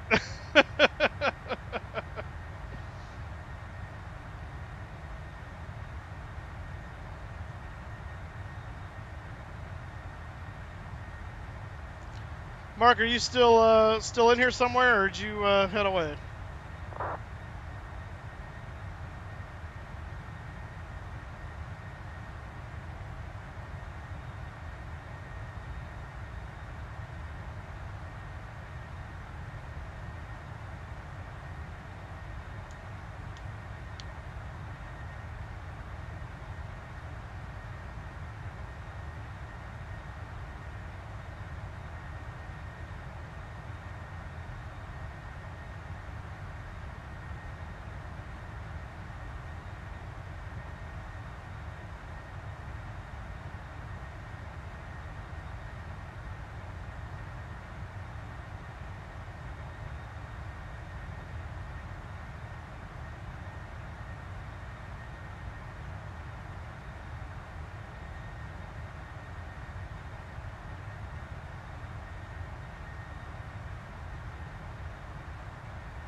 You got into somewhere, okay. So we're in live stream room 2. Yeah, so someone does. I'm not. That's the thing. I'm using Raptor's TeamSpeak, and so I don't have. What's your TeamSpeak name here? Your username on TeamSpeak? Because I don't see you in the away busy.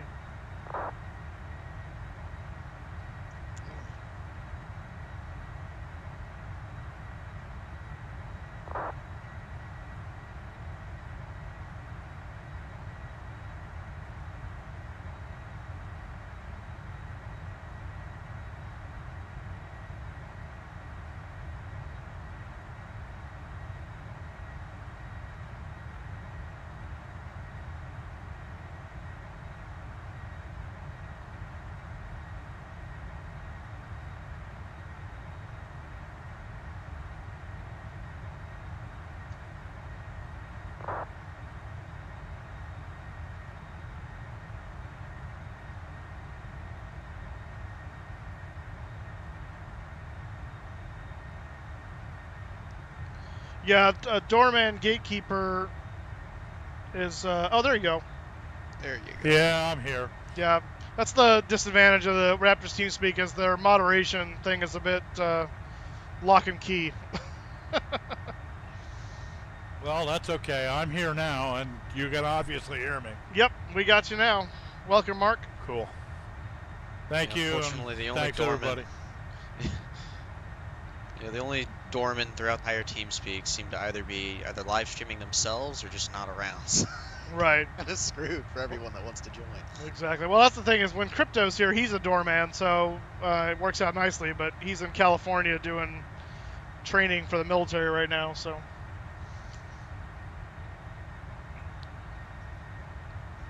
So how you been, Mark? I've been good too. Excellent. Did you do the Did you guys do both ways on that Buenos Aires trip, or just do the one so far?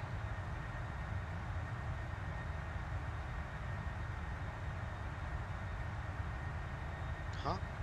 I was talking to Mark. They did a like a team fly to Buenos Aires from L.A. and Denver. Been well.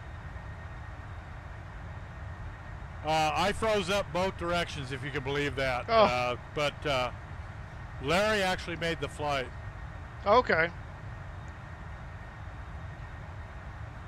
We went both ways.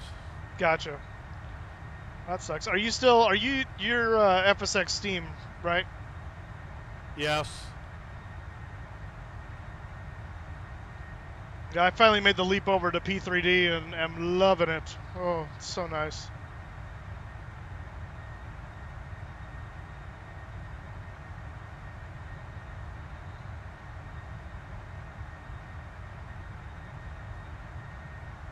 But I followed him on TeamSpeak.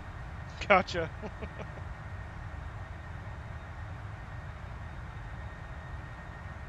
Yes.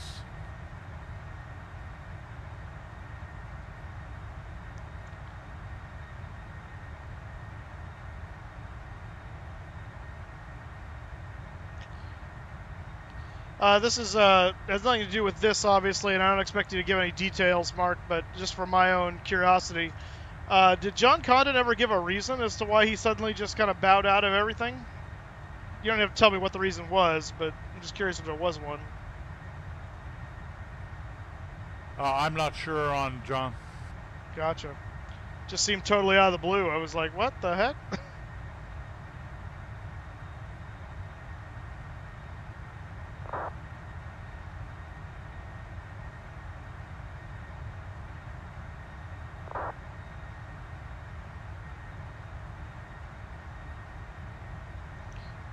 So, Mark, are you aware of any WestWind guys that are going to any of the Flight SimCon stuff this year?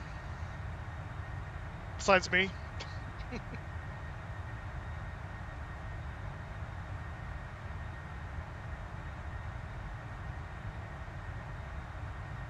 On Flight SimCon, I don't know of anybody who's headed out or going that direction. Gotcha. Yeah, there's two now, apparently. There's one in Vegas and one in Dallas, so...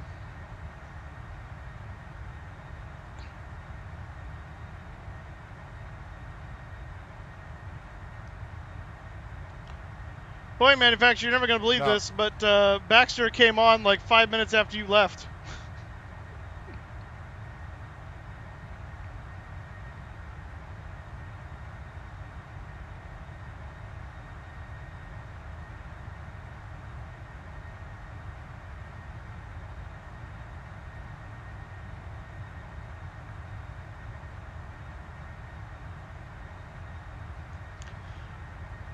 Yeah, Boeing, he was here for, let's see, you left, and then probably about 5-10 minutes later, Baxter Cat showed up. I don't think he's here now. I haven't seen him talking lately. So, yeah, oh, you almost had him. I can't tell him anything. I don't know where he is. He's just like you. He comes and goes. How would I know that? Flight SimCon, so there's two minimums. There was primarily one, but there was a weird like split thing this year where the group that did Flight SimCon last year started doing it in Texas, and then this other group that wanted to do it somewhere else kind of started their own, and now I think it's bigger, so I don't know. It's all weird and convoluted, but essentially there's a Flight SimCon that's actually called Flight SimCon in Dallas, Texas, on the 23rd of June, that weekend.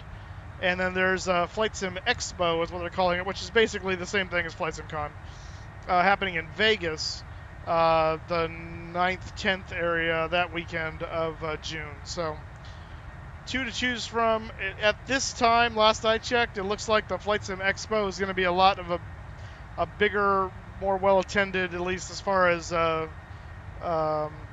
exhibitioner stuff, and what do you call them? Like the vendors and vendors. That's the word I'm looking for. Vendor, yeah. There's gonna be more of them right now. It looks like at Flight Sim Expo, which is the Vegas one. So yeah, that's what happens when you leave after being here a short time. There, Boeing manufacturer.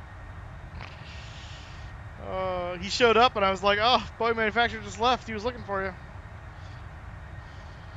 But alas, he probably went to go try and find you, and never could find you.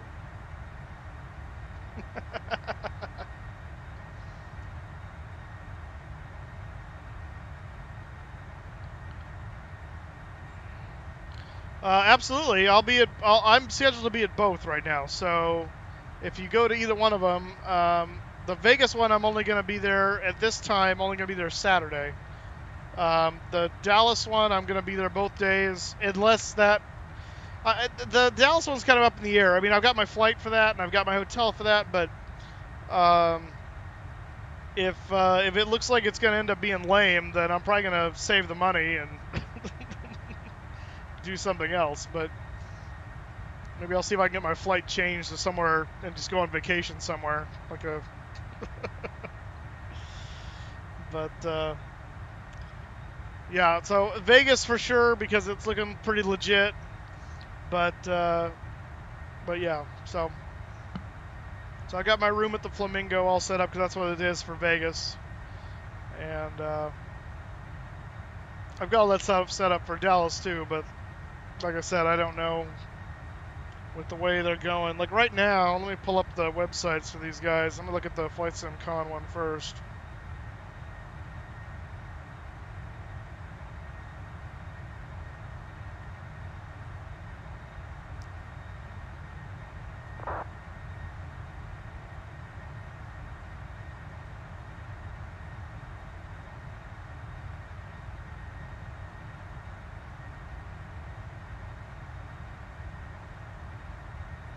Bad gateway. Uh-oh.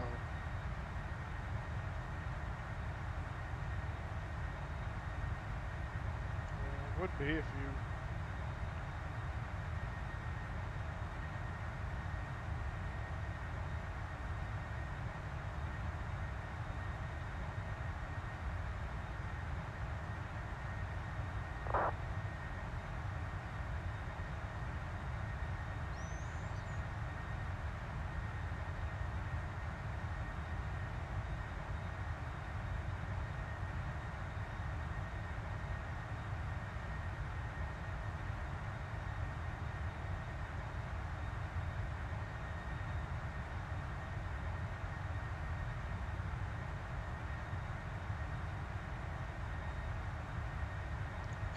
Probably not. If he's not here, he's not going to know you're spamming him in chat, so it doesn't really do any good.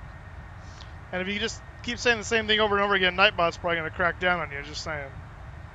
You have been warned. Okay, where's the... Baxter. Baxter.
Yeah, this is not good. So the Flight SimCon website itself is giving me an error.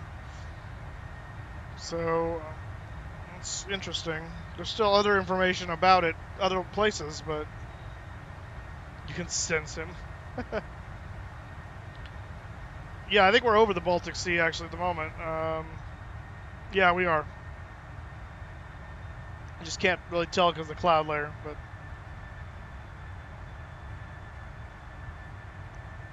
Yeah, we're north of Poland at this point.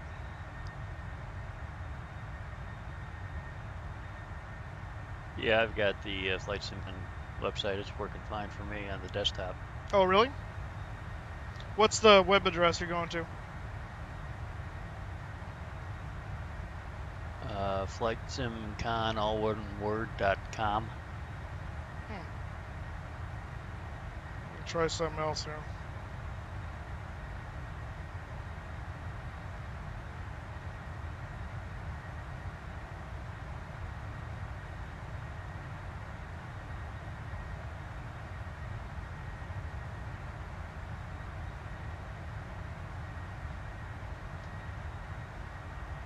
Try it on a desktop, see if it does any different. Because it's not working on my phone.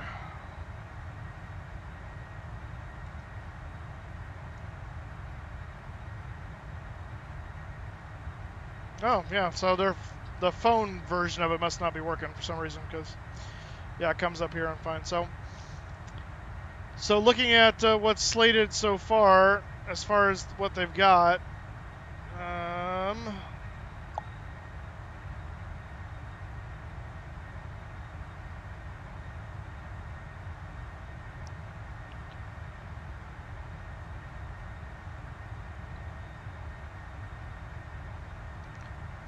got a number of speakers. But as far as like vendors and stuff, there's not really much here except for there's IVAO and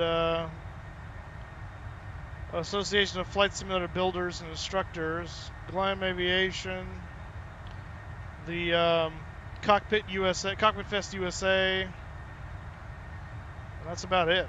I mean, at least that's all that's listed anyway. Whereas in contrast, if we go over to Flight Sim Expo,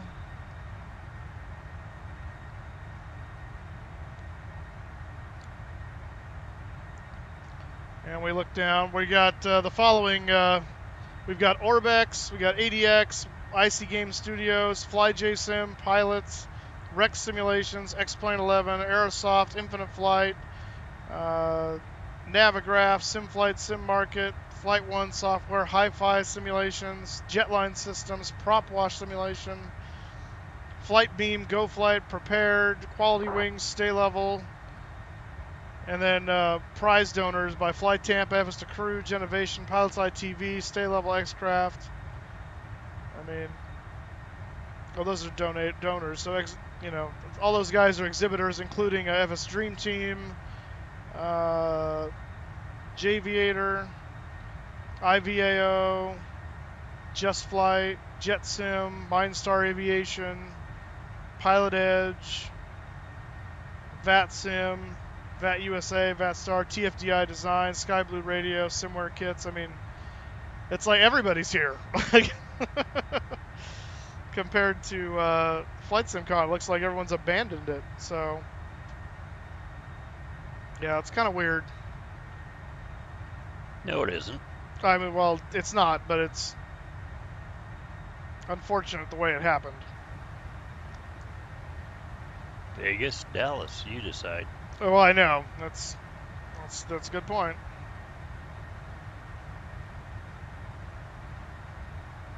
I mean, when I was on the East Coast, they had a major draw from relation centers, plus a nice museum to go to. Right. Dallas, steak. Yeah, pretty much.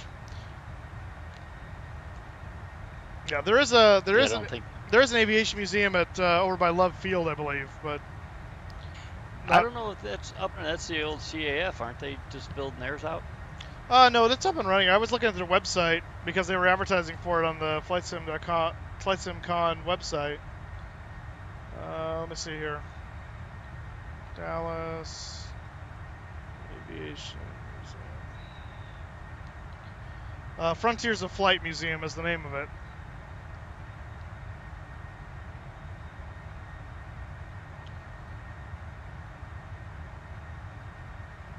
Yeah, it's up and running. Is it associated with the CAF or is it somebody different? Looking. It's in association with the Smithsonian Institution.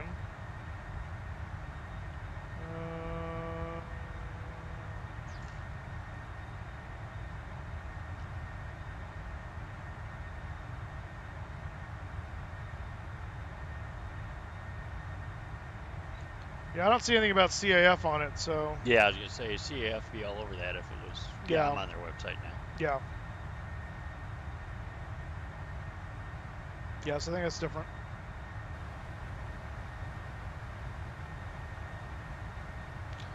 Boy manufacturer, what's with all the German?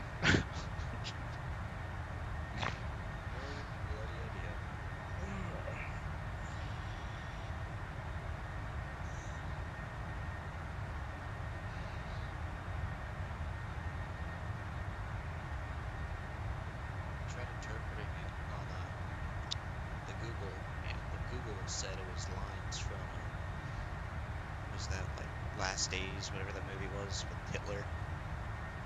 Oh. Screaming in the front. 999. Oh, that thing. Yeah, I know what you're talking about now. Hitler hates.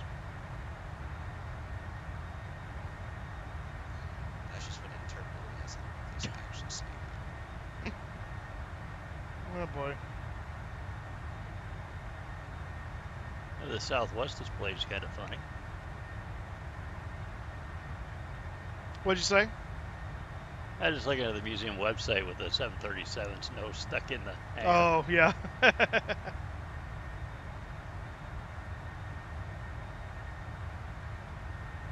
So what's the best aerospace museum you guys have gone to? Well, best one I've ever been to was the Smithsonian Air and Space Museum in D.C. Downtown or the Dulles International one? The, no, that's at Udvar Hazy. I'm talking about the downtown one. Yeah, I don't think. Center.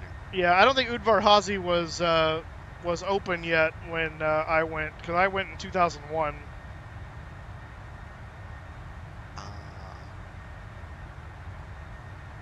Hey, Baxter Cat's here now, boy manufacturer. He finally got it. Quickly span that. I would say that Smithsonian in D.C., right there at the Dulles Airport, and Wright-Patterson Air Force Base. Okay.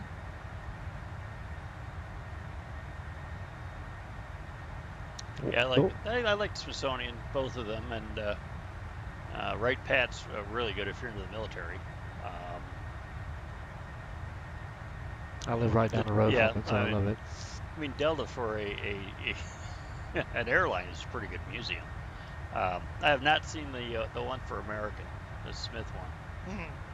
Where is the Wright-Pat's one? Right outside of Dayton, Ohio. Oh, okay. Kettering, actually. Yeah, it's Kettering. Any of you guys been to the Wright Memorial? Yeah, I have.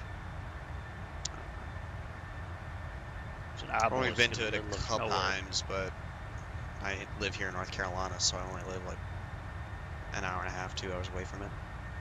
Gotcha. The one everybody has to go to is Lindbergh's tomb, or gravesite. Where's that one at? It's in Hawaii, out in the middle of nowhere. Small chapel, and airline pilots all go, and we leave our wings there. Oh, nice. The chapel is just filled with wings that have been left pilots for God knows how many years. Huh.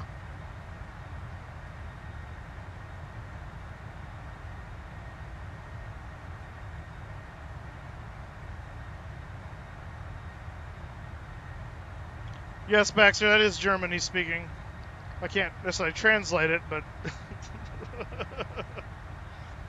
I know some of the words, but not enough to form sentences.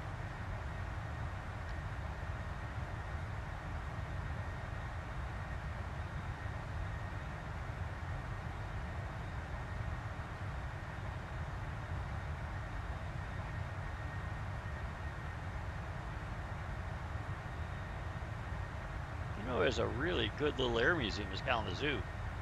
Oh, really? Oh, yeah. Kalamazoo Air Zoo. Oh, that's the air zoo. Okay, that makes sense. Yeah, I've heard of that.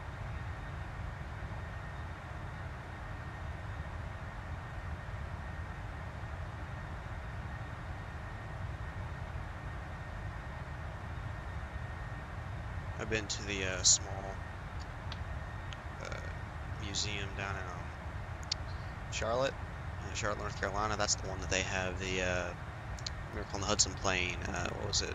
Flight 1549? Oh, yeah. Yeah, that's the Sully flight. Well, I was there when they only had the fuselage, but now they've added the wings, and they've switched all the aircraft over to another hangar. Oh, gotcha. I saw that going down the road in West Virginia. That's got to be a sight. Yeah. Yeah, it was down visiting friends, and they're like, the Sully plane's coming through. I'm like, what are you talking about?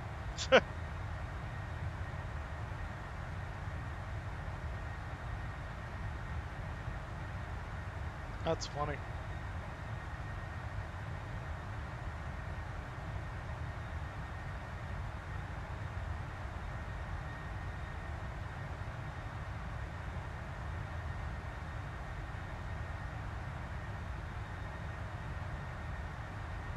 I really do wonder what the whole importance. I know they were trying to up in, like, you know, Charlotte, but really what the whole importance of having them out in the, like, just drive it all the way down this huge aircraft, all the manpower and stuff it takes after pulling it out of the Hudson to get it all the way down to Charlotte for viewing.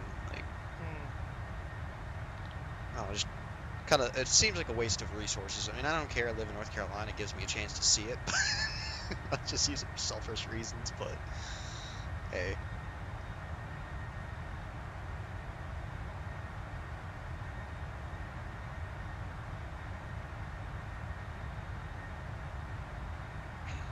Yeah, I don't know what the specific reason for the location they chose was. I'm sure there's a reason for it. Piedmont U.S. Air. Oh, is that what their hub was right there? Yeah, it was a U.S. Airways hub. It was where Charlotte is. It's their hub. Got it. I don't know. Seems like it would have been a New York thing. Something the New Yorkers would have loved to keep. Yeah, New York has enough stuff. We're taking. They've got what, the Intrepid? Yeah. Yeah, the Intrepid, and then they've got the. I think they have the Enterprise space shuttle, which was the one that never actually went to space, but it was used as like the low altitude testing. The Enterprise was in the Smithsonian. No, I thought Enterprise went to New York. I could be wrong. I'll check that. Yeah, which one's in D.C.? Yeah, hold on. Yeah, I thought New York got the Enterprise, but I don't know.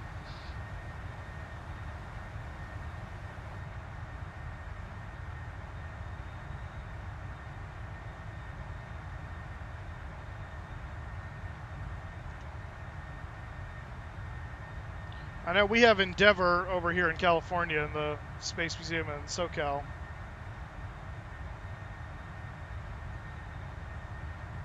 Discovery's at Udvar-Hazy in DC. Yeah, it's Discovery. Yeah, Enterprise is on the Intrepid Air and Space Museum. Okay. And then Atlantis is at the Kennedy Space Center.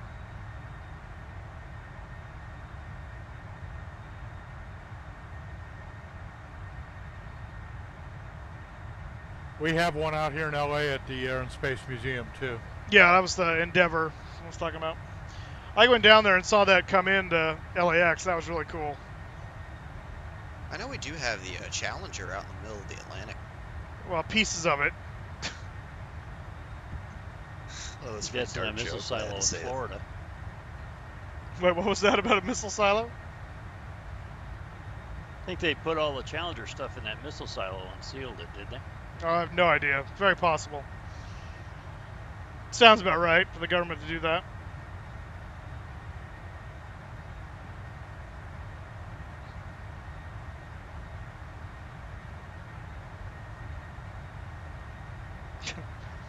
I can't give you that permission, Baxter Cat. It's above my clearance level.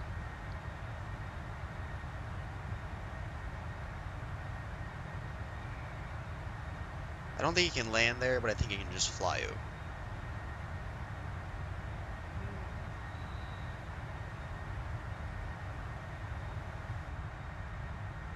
So 75-year freedom of information. Regarding what? Area 51?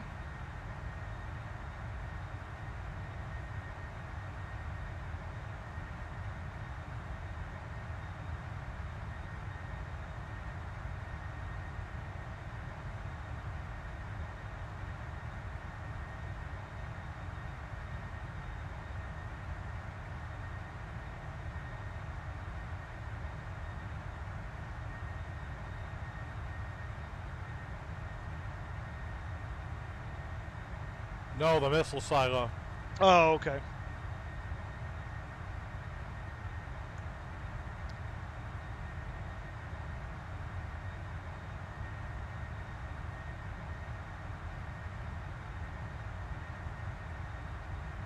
I think they talk about it in the accident report.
Hey, Moose. Yeah.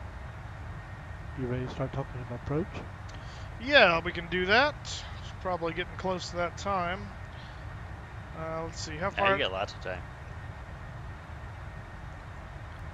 Where are we regarding top of ascent? Top of ascent is... it's a little more than 80 miles away, but still, I can start going over it at least.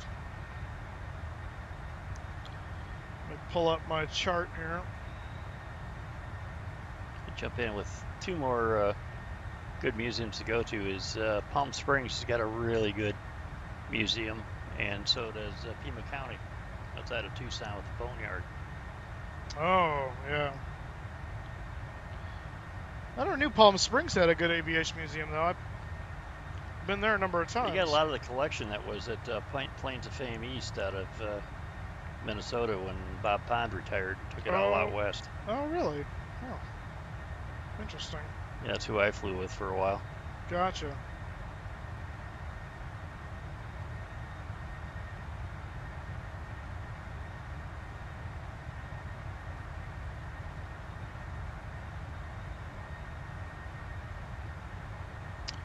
All right, so I'm set up to do the Divum, or sorry, the Intor 3 Alpha star into Helsinki, which is going to bring us at Intor we need to be above flight level 120. At Balti we need to be a max of 250 knots, and then we'll turn almost directly north and head up to HK 8901.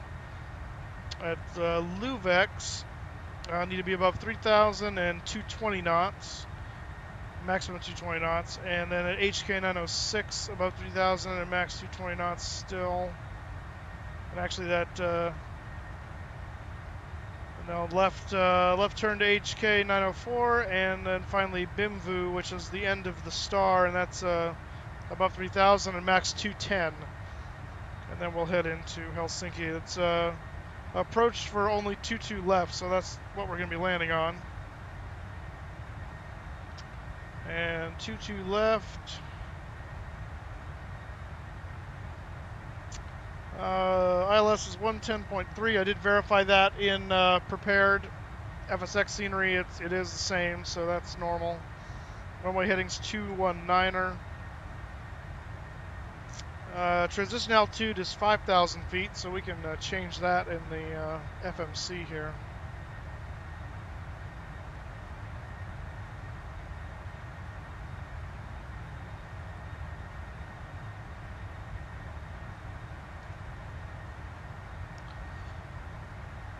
And missed approach is pretty simple. Climb on 219 to 2.5 DME of HK or 600 feet, whichever is later. And then turn left onto 185, climbing to 3,000. Expect radar vectoring, so it's kind of on our own for that one.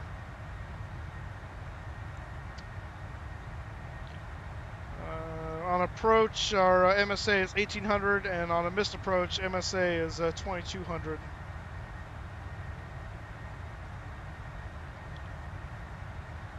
And standard 200-foot decision height for our aircraft, so we can set that now as well. It's 349 in Barrow. I'm going to go ahead and use radio.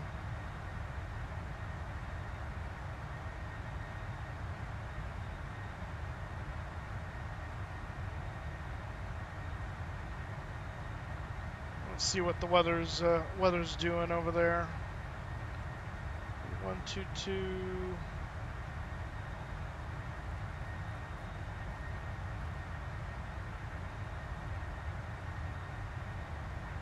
Echo Foxtrot Hotel Kilo Airport Information Oscar 2220 Zulu Weather Wind 221 at 11 Visibility 10 Sky Condition Ceiling 1000 Broken Light Snow Temperature 1 Dew Point 0 QNH 0 9er 8 Advise on initial contact. You have information Oscar Echo Foxtrot Hotel Kilo Airport Information.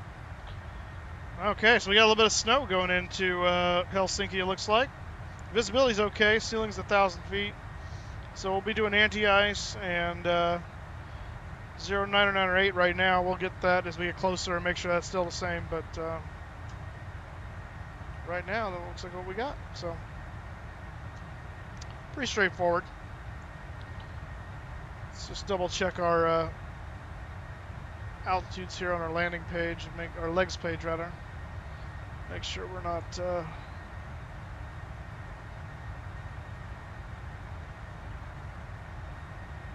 Zero out or above, good.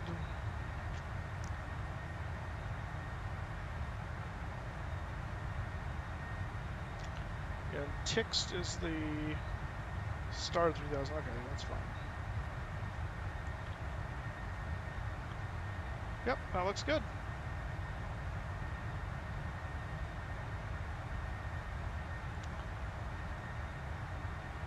Wait till we start the actual descent before we calculate our VREF. Apron 2 is where we're going to be at. Sorry, what was that, Chris? Apron 2 is that's where we should be parking at, apron 2. Oh, yeah, according to my, let me see what mine thing says. I looked at it on FlightSim. Yes, apron 2 is correct. I'll be at gate 43, which is the middle one of the three cargo ramp, three cargo parking spots there.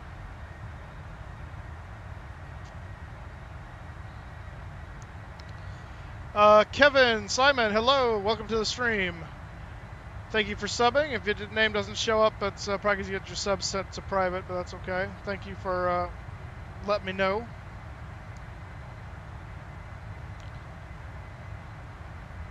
We are due to be on the ground in Helsinki, according to my flight computer, at 14:56 Zulu, according to my clock, which is offset from what is actual real-world time, but I'm showing 14:26 right now, so pretty much about exactly half an hour from now.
So here is the star, guys, for those of you who want to see it.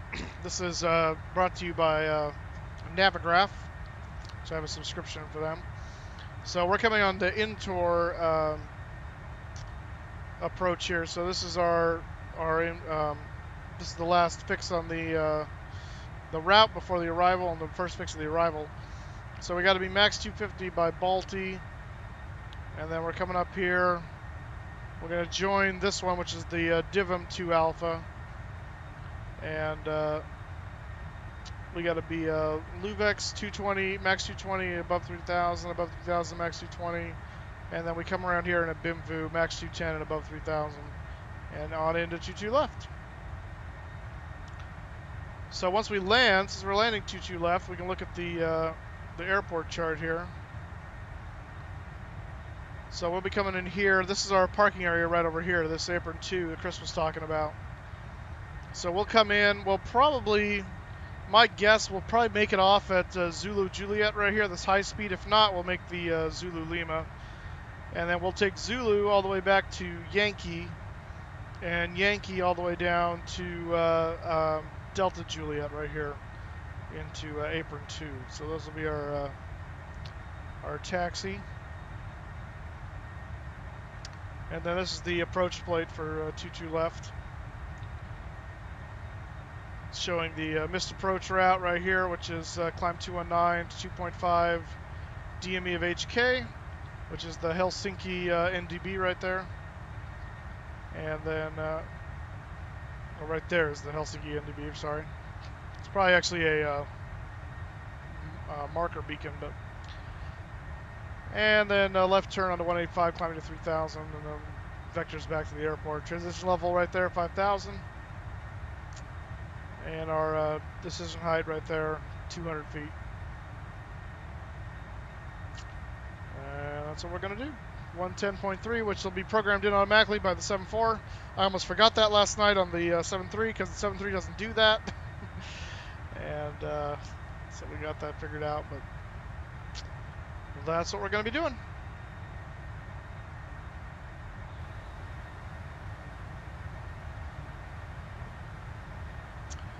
So we're coming to the top of the descent.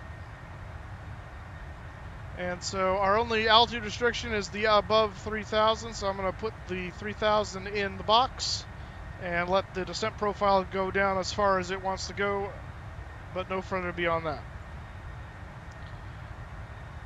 top of descent in 10 miles.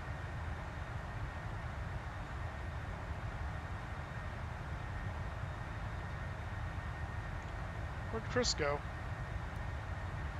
I'm already descending. I'm seeing flight level 290. Oh, that's why. I was like, I don't see you on TCAS anymore. Got it. That makes sense.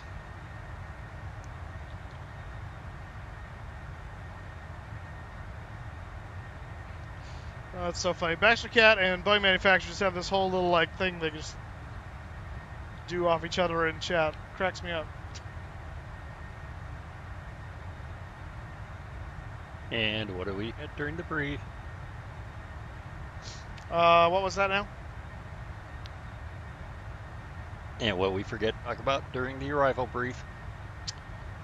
Well, we didn't talk about auto brakes, so we're going to do auto brakes 2. Let's do that. And we also did not talk about our what flaps we will be using in our VREF speed, because I was going to do that once I start my descent.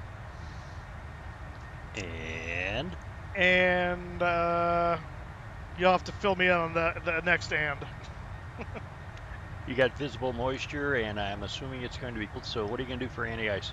Oh, I did mention we were going to be doing anti-ice when I listed the ATIS. Oh, that must have been when I got my suit. Yeah. Yeah, because we got light snow down there, so. And contaminate a runway. Right.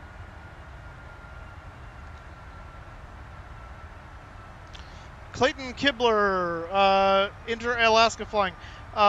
It's been a while and not a lot. And it was not really anything in like little small. I think I did one thing in a small thanks to some remote runway in Alaska at one point. I don't remember what it was. It was a long time ago though. In the sim, obviously, not real life. All right, we started our descent. Moose, heads up. As I was approaching 26,000, 25,000, I'm right in the clouds. Got it. How's the turbulence, or is it pretty smooth? It's smooth right now, but I got my anti-ice on. Got it. All right, let's go ahead and get our VREF calculated here for this. We're looking to have 41.4 when we get there. 44.5 now.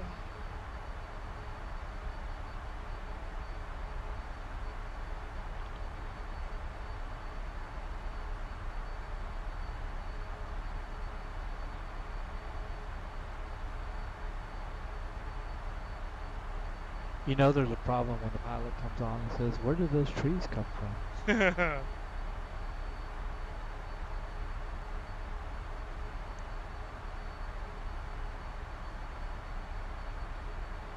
Yeah, a quick look at that tastic. You don't have anybody between you and the field. Got it.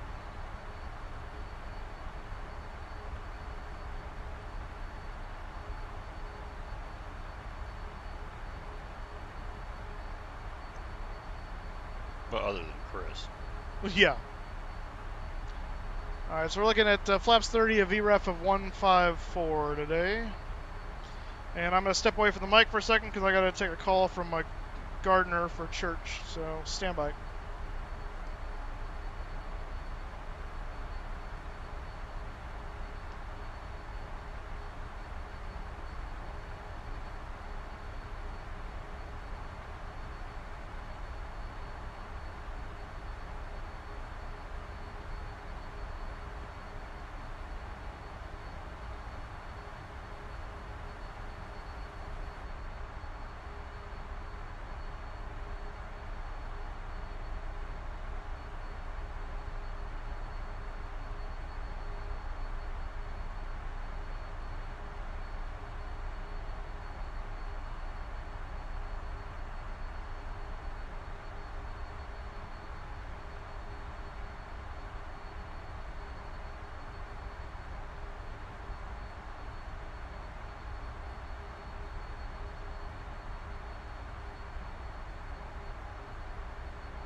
Okay, I'm back with you guys.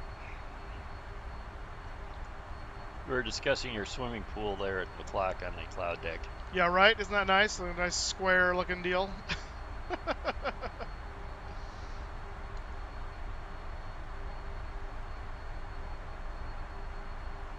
I suspect the Russian. Yeah.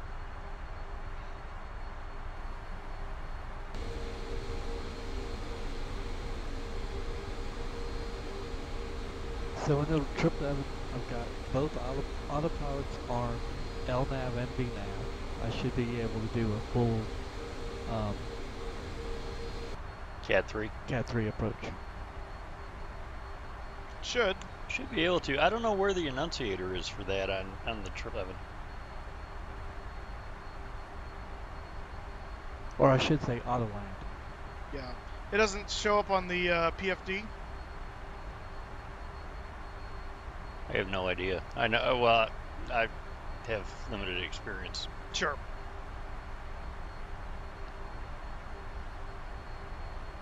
It should say like Cat 2, Cat 3, no land. Right.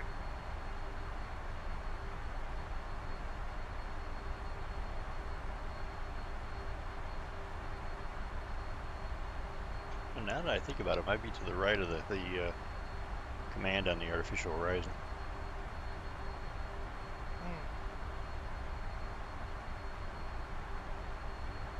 Yeah, the 7.4 is Yeah. right. It's right above the command.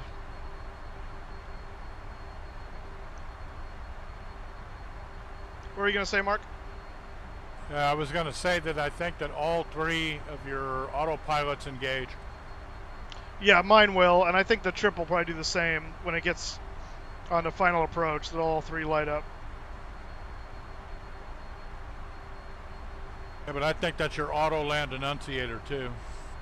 Well, on the 7.4, it'll say here, it'll say land 3, I think, or auto. It says something right here above command, in addition to the other two autopilots kicking in. Yeah, no, that's not your annunciator for that, because the annunciator deals with the electrical feed into the system, and the autopilots wouldn't deal with that. Oh, I got you.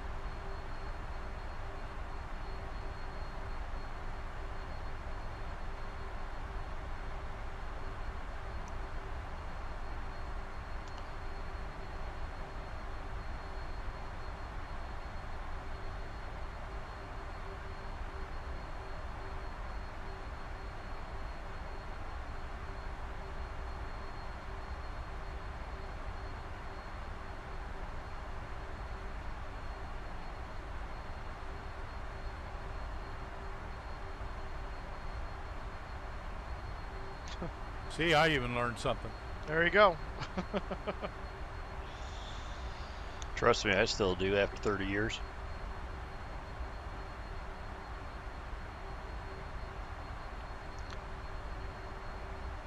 All right, we're now direct to Intor, which is our first fixed on the star.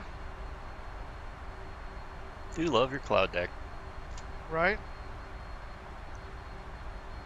I love my swimming pool over here. Yeah.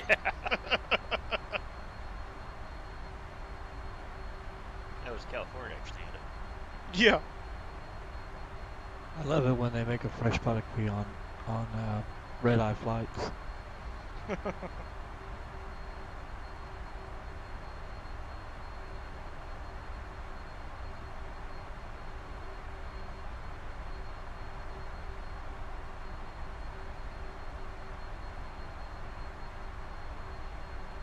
You can smell it brewing throughout the cabin.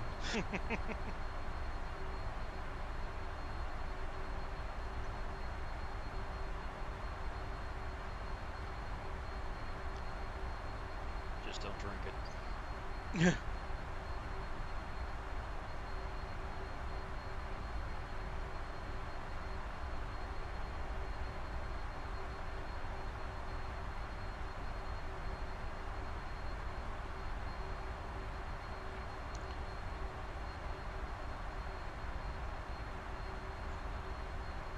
I'm going to check the weather one more time, just make sure we have current altimeter. Echo, Foxtrot, Hotel, Kilo, Airport Information, Quebec, 2220, Zulu, weather, wind, 221, at 11, visibility, 10, sky condition, ceiling, 1000, broken, light, snow, temperature, 1, dew point, 0, QNH, 0, 9er, 8, advise on initial contact. Yep, okay, 0998, that's what we'll go with.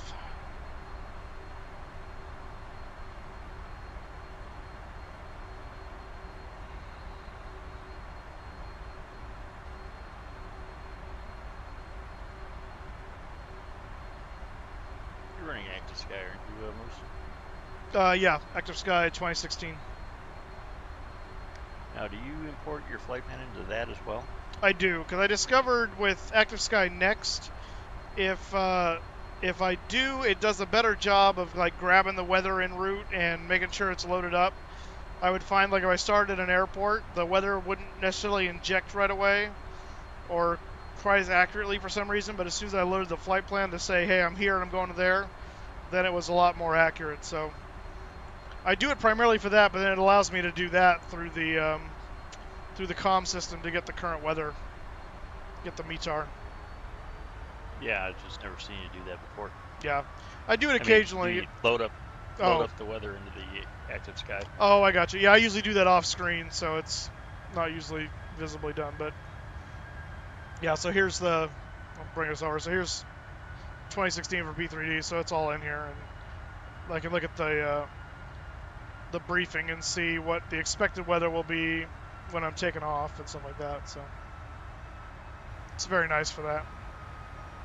Yeah, I see that option. I've just never played with it yet. Yeah. I used to ignore it because I thought, well, I'm not doing my flight planning and my weather thing, so who cares? And then when I realized what it could do if I gave it to it, then it was like, oh, maybe I will do that.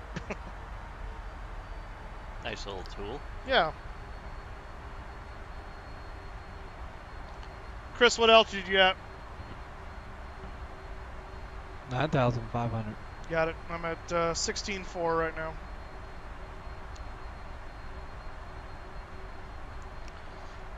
Clayton, my favorite airport to fly into? Well, it depends on what. My most familiar to fly into is my own airport, which is Fresno. My favorite busy kind of airport to fly into, just because I'm also familiar with it, is LAX.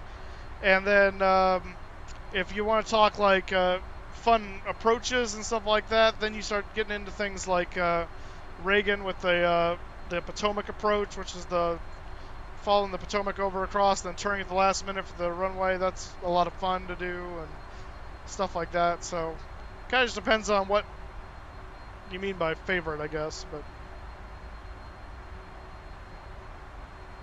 But LAX is kind of my go-to airport as far as big airport. I do a lot of my initial flight testing and stuff over at my airport, which is Fresno, because I'm just most familiar with that one. And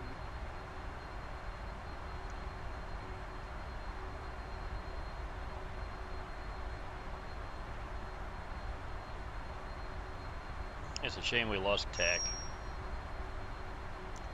Lost what? Kai TAC Hong Kong. Oh, yeah, I know, right? Good old checkerboard.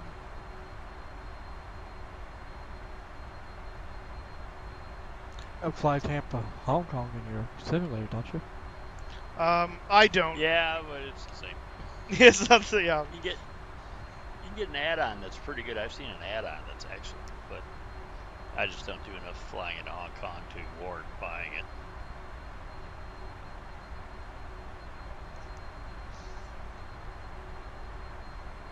Go ahead, click the landing lights on here and the turn off lights. Osaka's a fun airport. It's like landing at MiGs. Oh, really?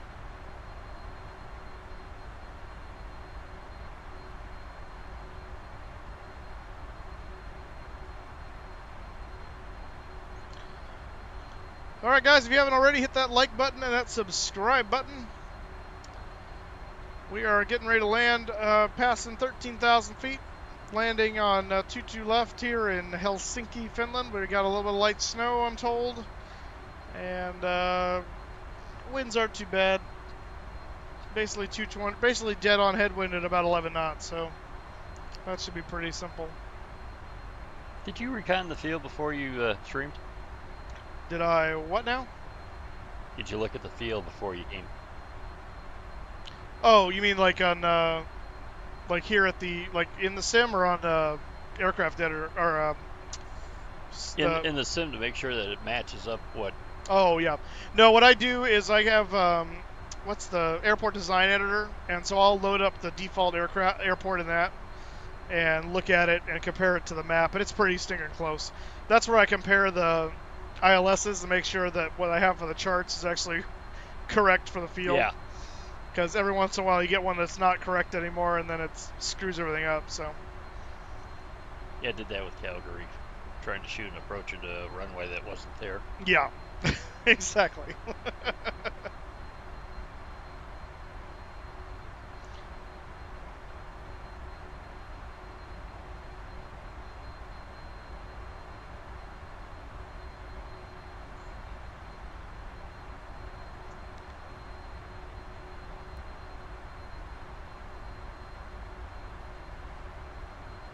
Chris, let me know when you're on final. Will do.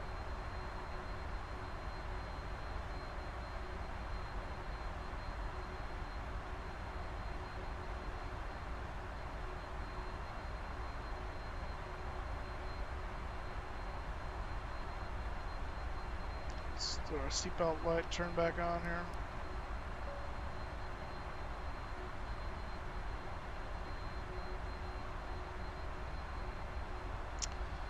And we're just about to drop below 10,000 feet.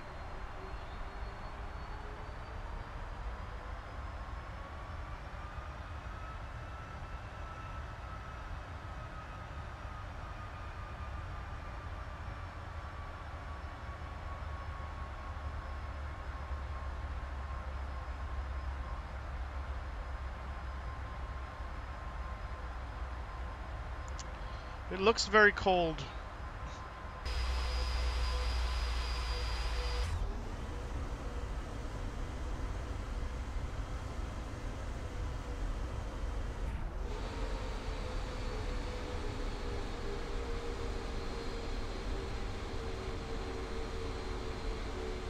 Yeah, I suspect this is one of those, what were you thinking when it shows up on your schedule? You bid this run. Right.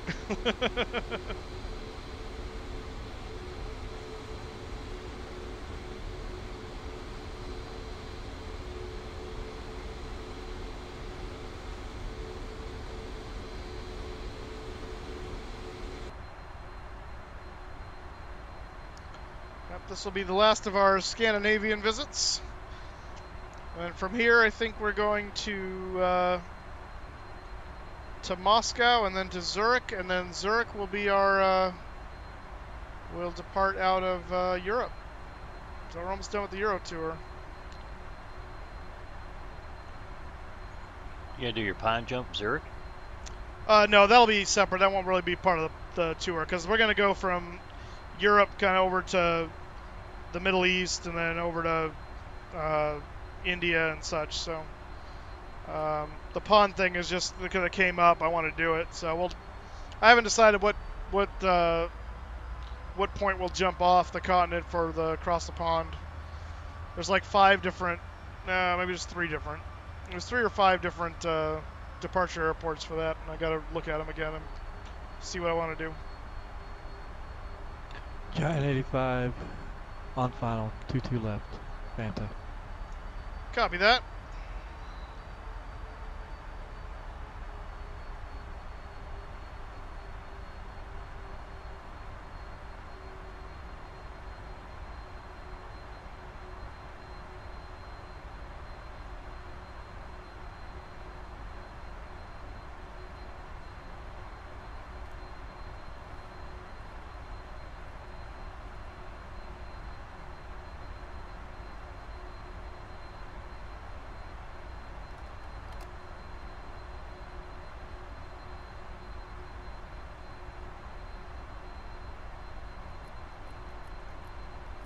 Oh man, you should see the snow falling off the windshield. Oh yeah? It is pretty. Are you using True Glass? No, no, it's just the way I got my sim set up. Oh, okay.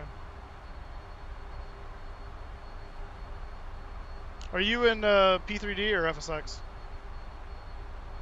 4.2. Got Skyforce active. Oh, gotcha. Okay.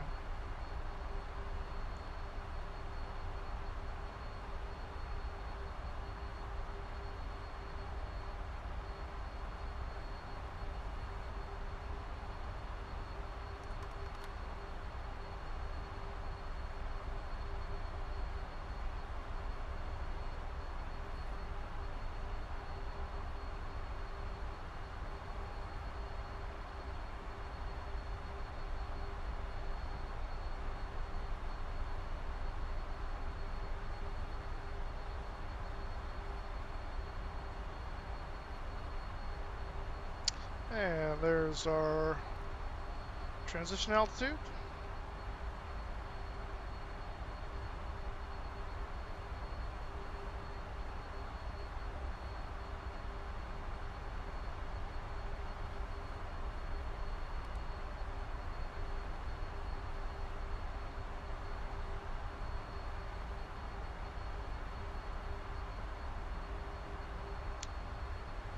Got the localizer.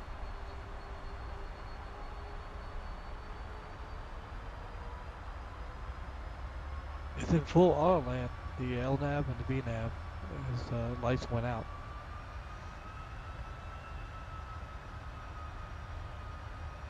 Yeah, no, in full auto. Yeah, it'll take over from that. It'll just be in approach mode, and you'll see the autopilots all light up though. All three are light up. Yep, then you're good. And on the MFD it says land 3. Yeah. There you go. There you go. That's what you want. Yeah, the LNAV and VNAV, their information from the FMC, where the Autolantis doesn't. Right. Dude, this is sweet.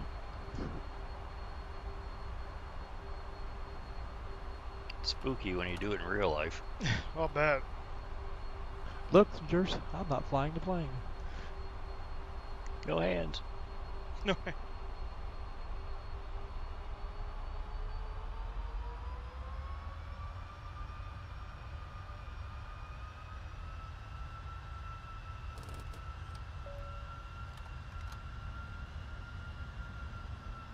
Gear down, flaps 20.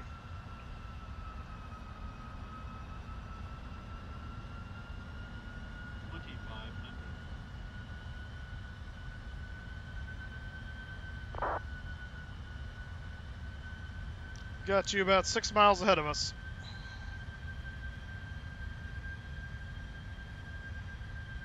Cool, you get to watch me land.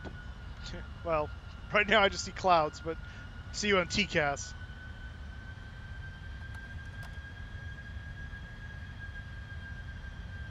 You do know what Helsinki translates into English, don't you? I do not. Albuquerque.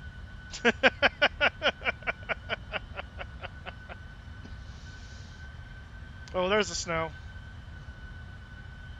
Yeah, it looks so cool in P3D as opposed to FSX.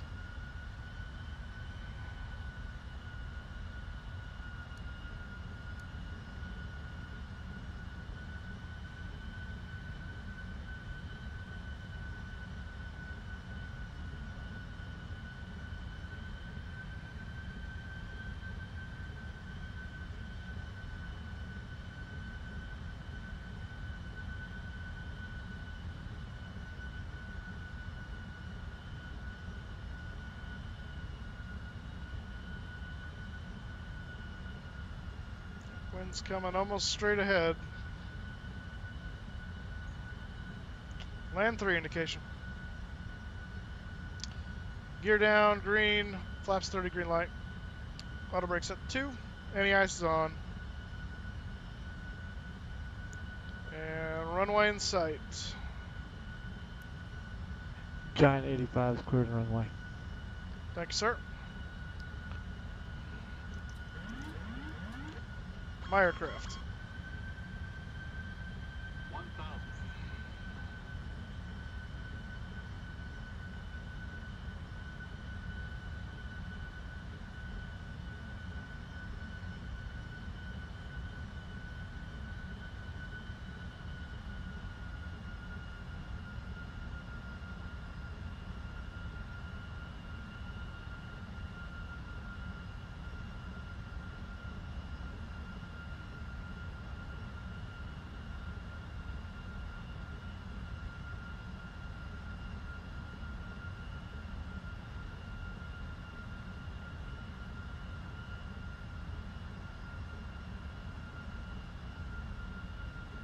It's a winter wonderland.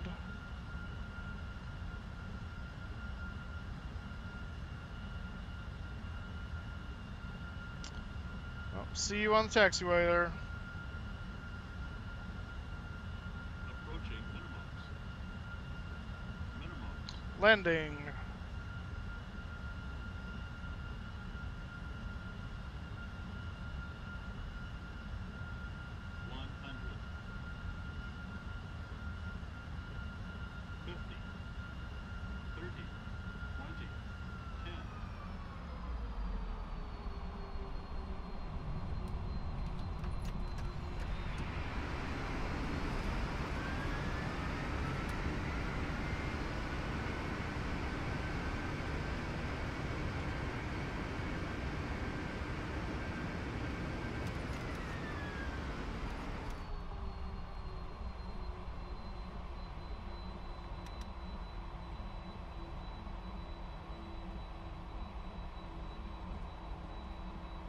Get off here at 2 Golf. Alright. Nope, nope, stop doing that.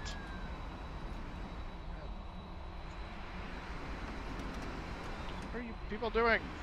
They're going in succession with each other. What is this?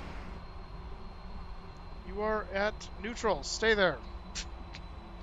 Auto throttles have a mind of their own. Okay.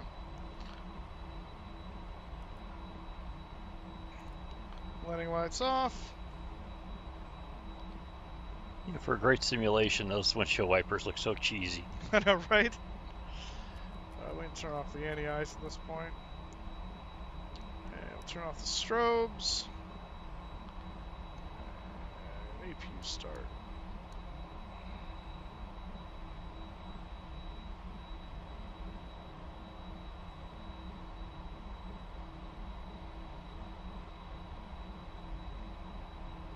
It's a nice arrival.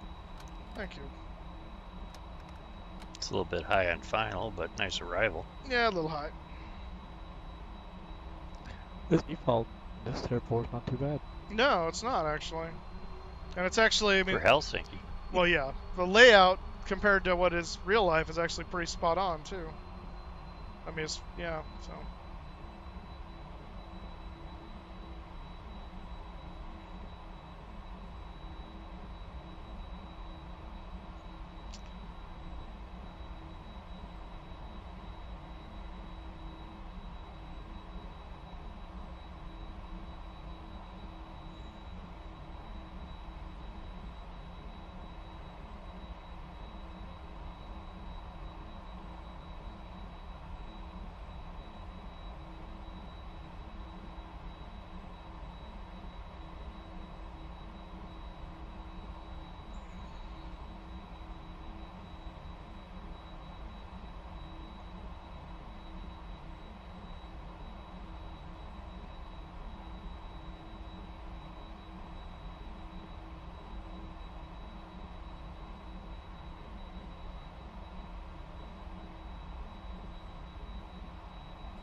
Ticket 43, right? Yeah.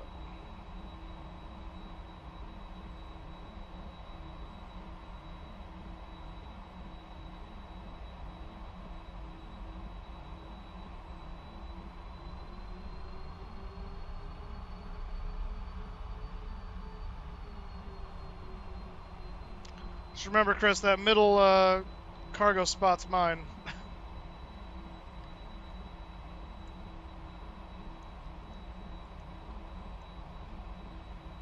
Did PMDG model the body gear steering? You know what? That's a good question. I don't know. I don't know what point it kicks in. Like,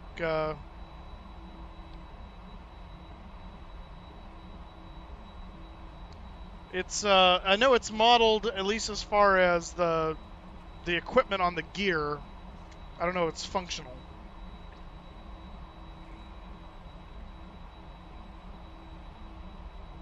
In other words, you can see the steering mechanism on those two body gear bogies, but I don't know if it does. You got the actuators down there. Right.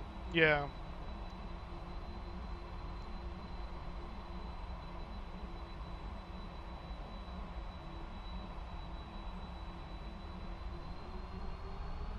Whoa. Chris is slewing or something all of a sudden. What was that?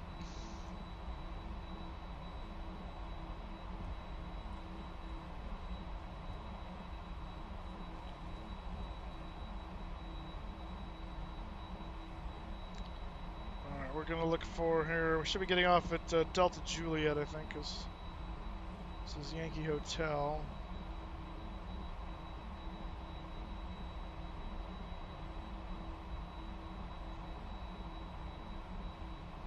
Should be this right here, I think. Yeah, Yankee Juliet, which is also Delta Juliet.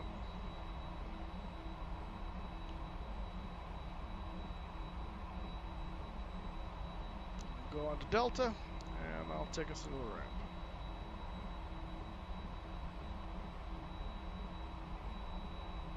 Just be careful when you get around because he looks a little wild. What was that? Just be careful when you get around Chris. He's looking a little wild. Yeah. Yeah, there was that interesting little slew thing going on there. I do have my crash detection turned off for the stuff now, so if he runs You into only make that mistake once. Yeah, you only make that mistake once. In fact, that night I got pinged by the VATSIM supervisor after I said that to the approach controller and said, "Yeah, we recommend turning that off." I went, "Yep, no, I got it now."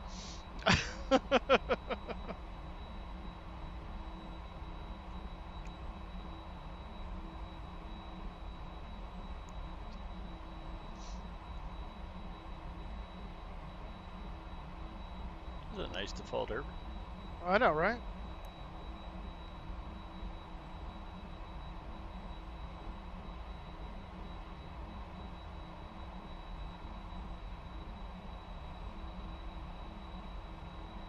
Get the anti-ice off.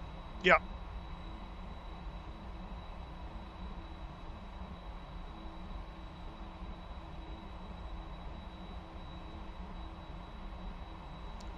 Our marshaller apparently is behind the wall. That's helpful. He knows it's cold. Right? He's smart. I'm going inside and eating my cocoa.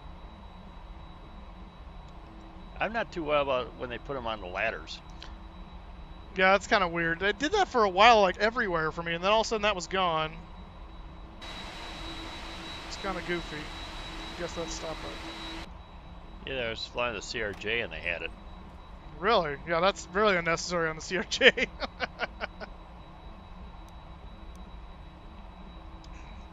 Alright, we can turn the wipers off here. Alright, brakes on at 15:05. Let's go ahead and get our ground support guy coming here. Wheel chocks on, and request. Let's go ahead and switch over to APU gen and chop engines.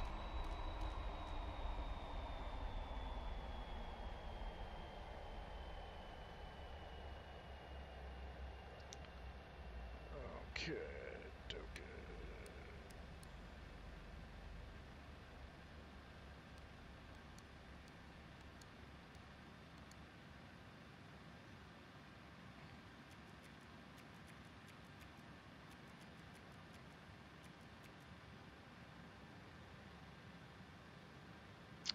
That's fine. Beacon can come off. Those are all off. And we're just waiting for him to connect up. We can get our other doors open in the meantime.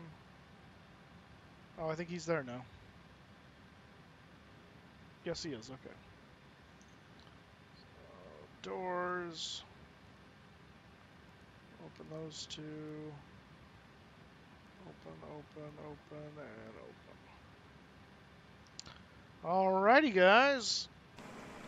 Welcome to Helsinki. The engines are finishing spooling down over there in the snow.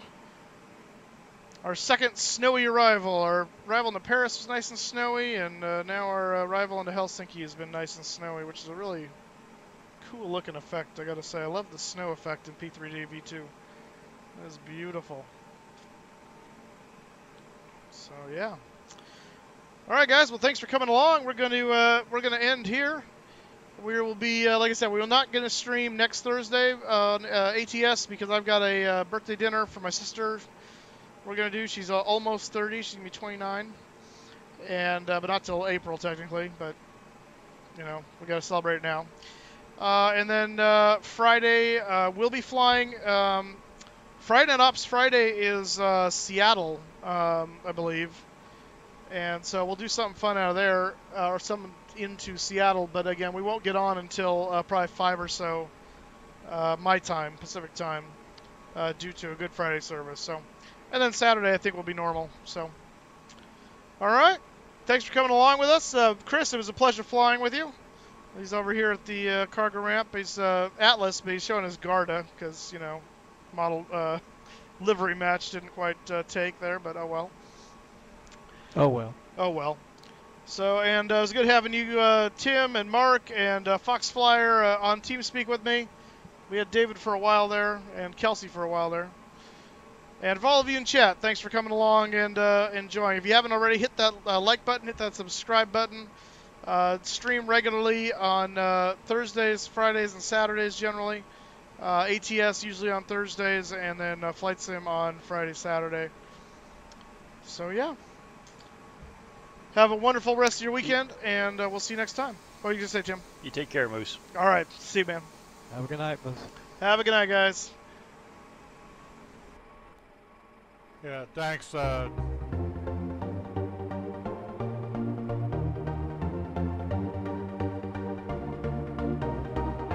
we'll talk to you later. Bye-bye.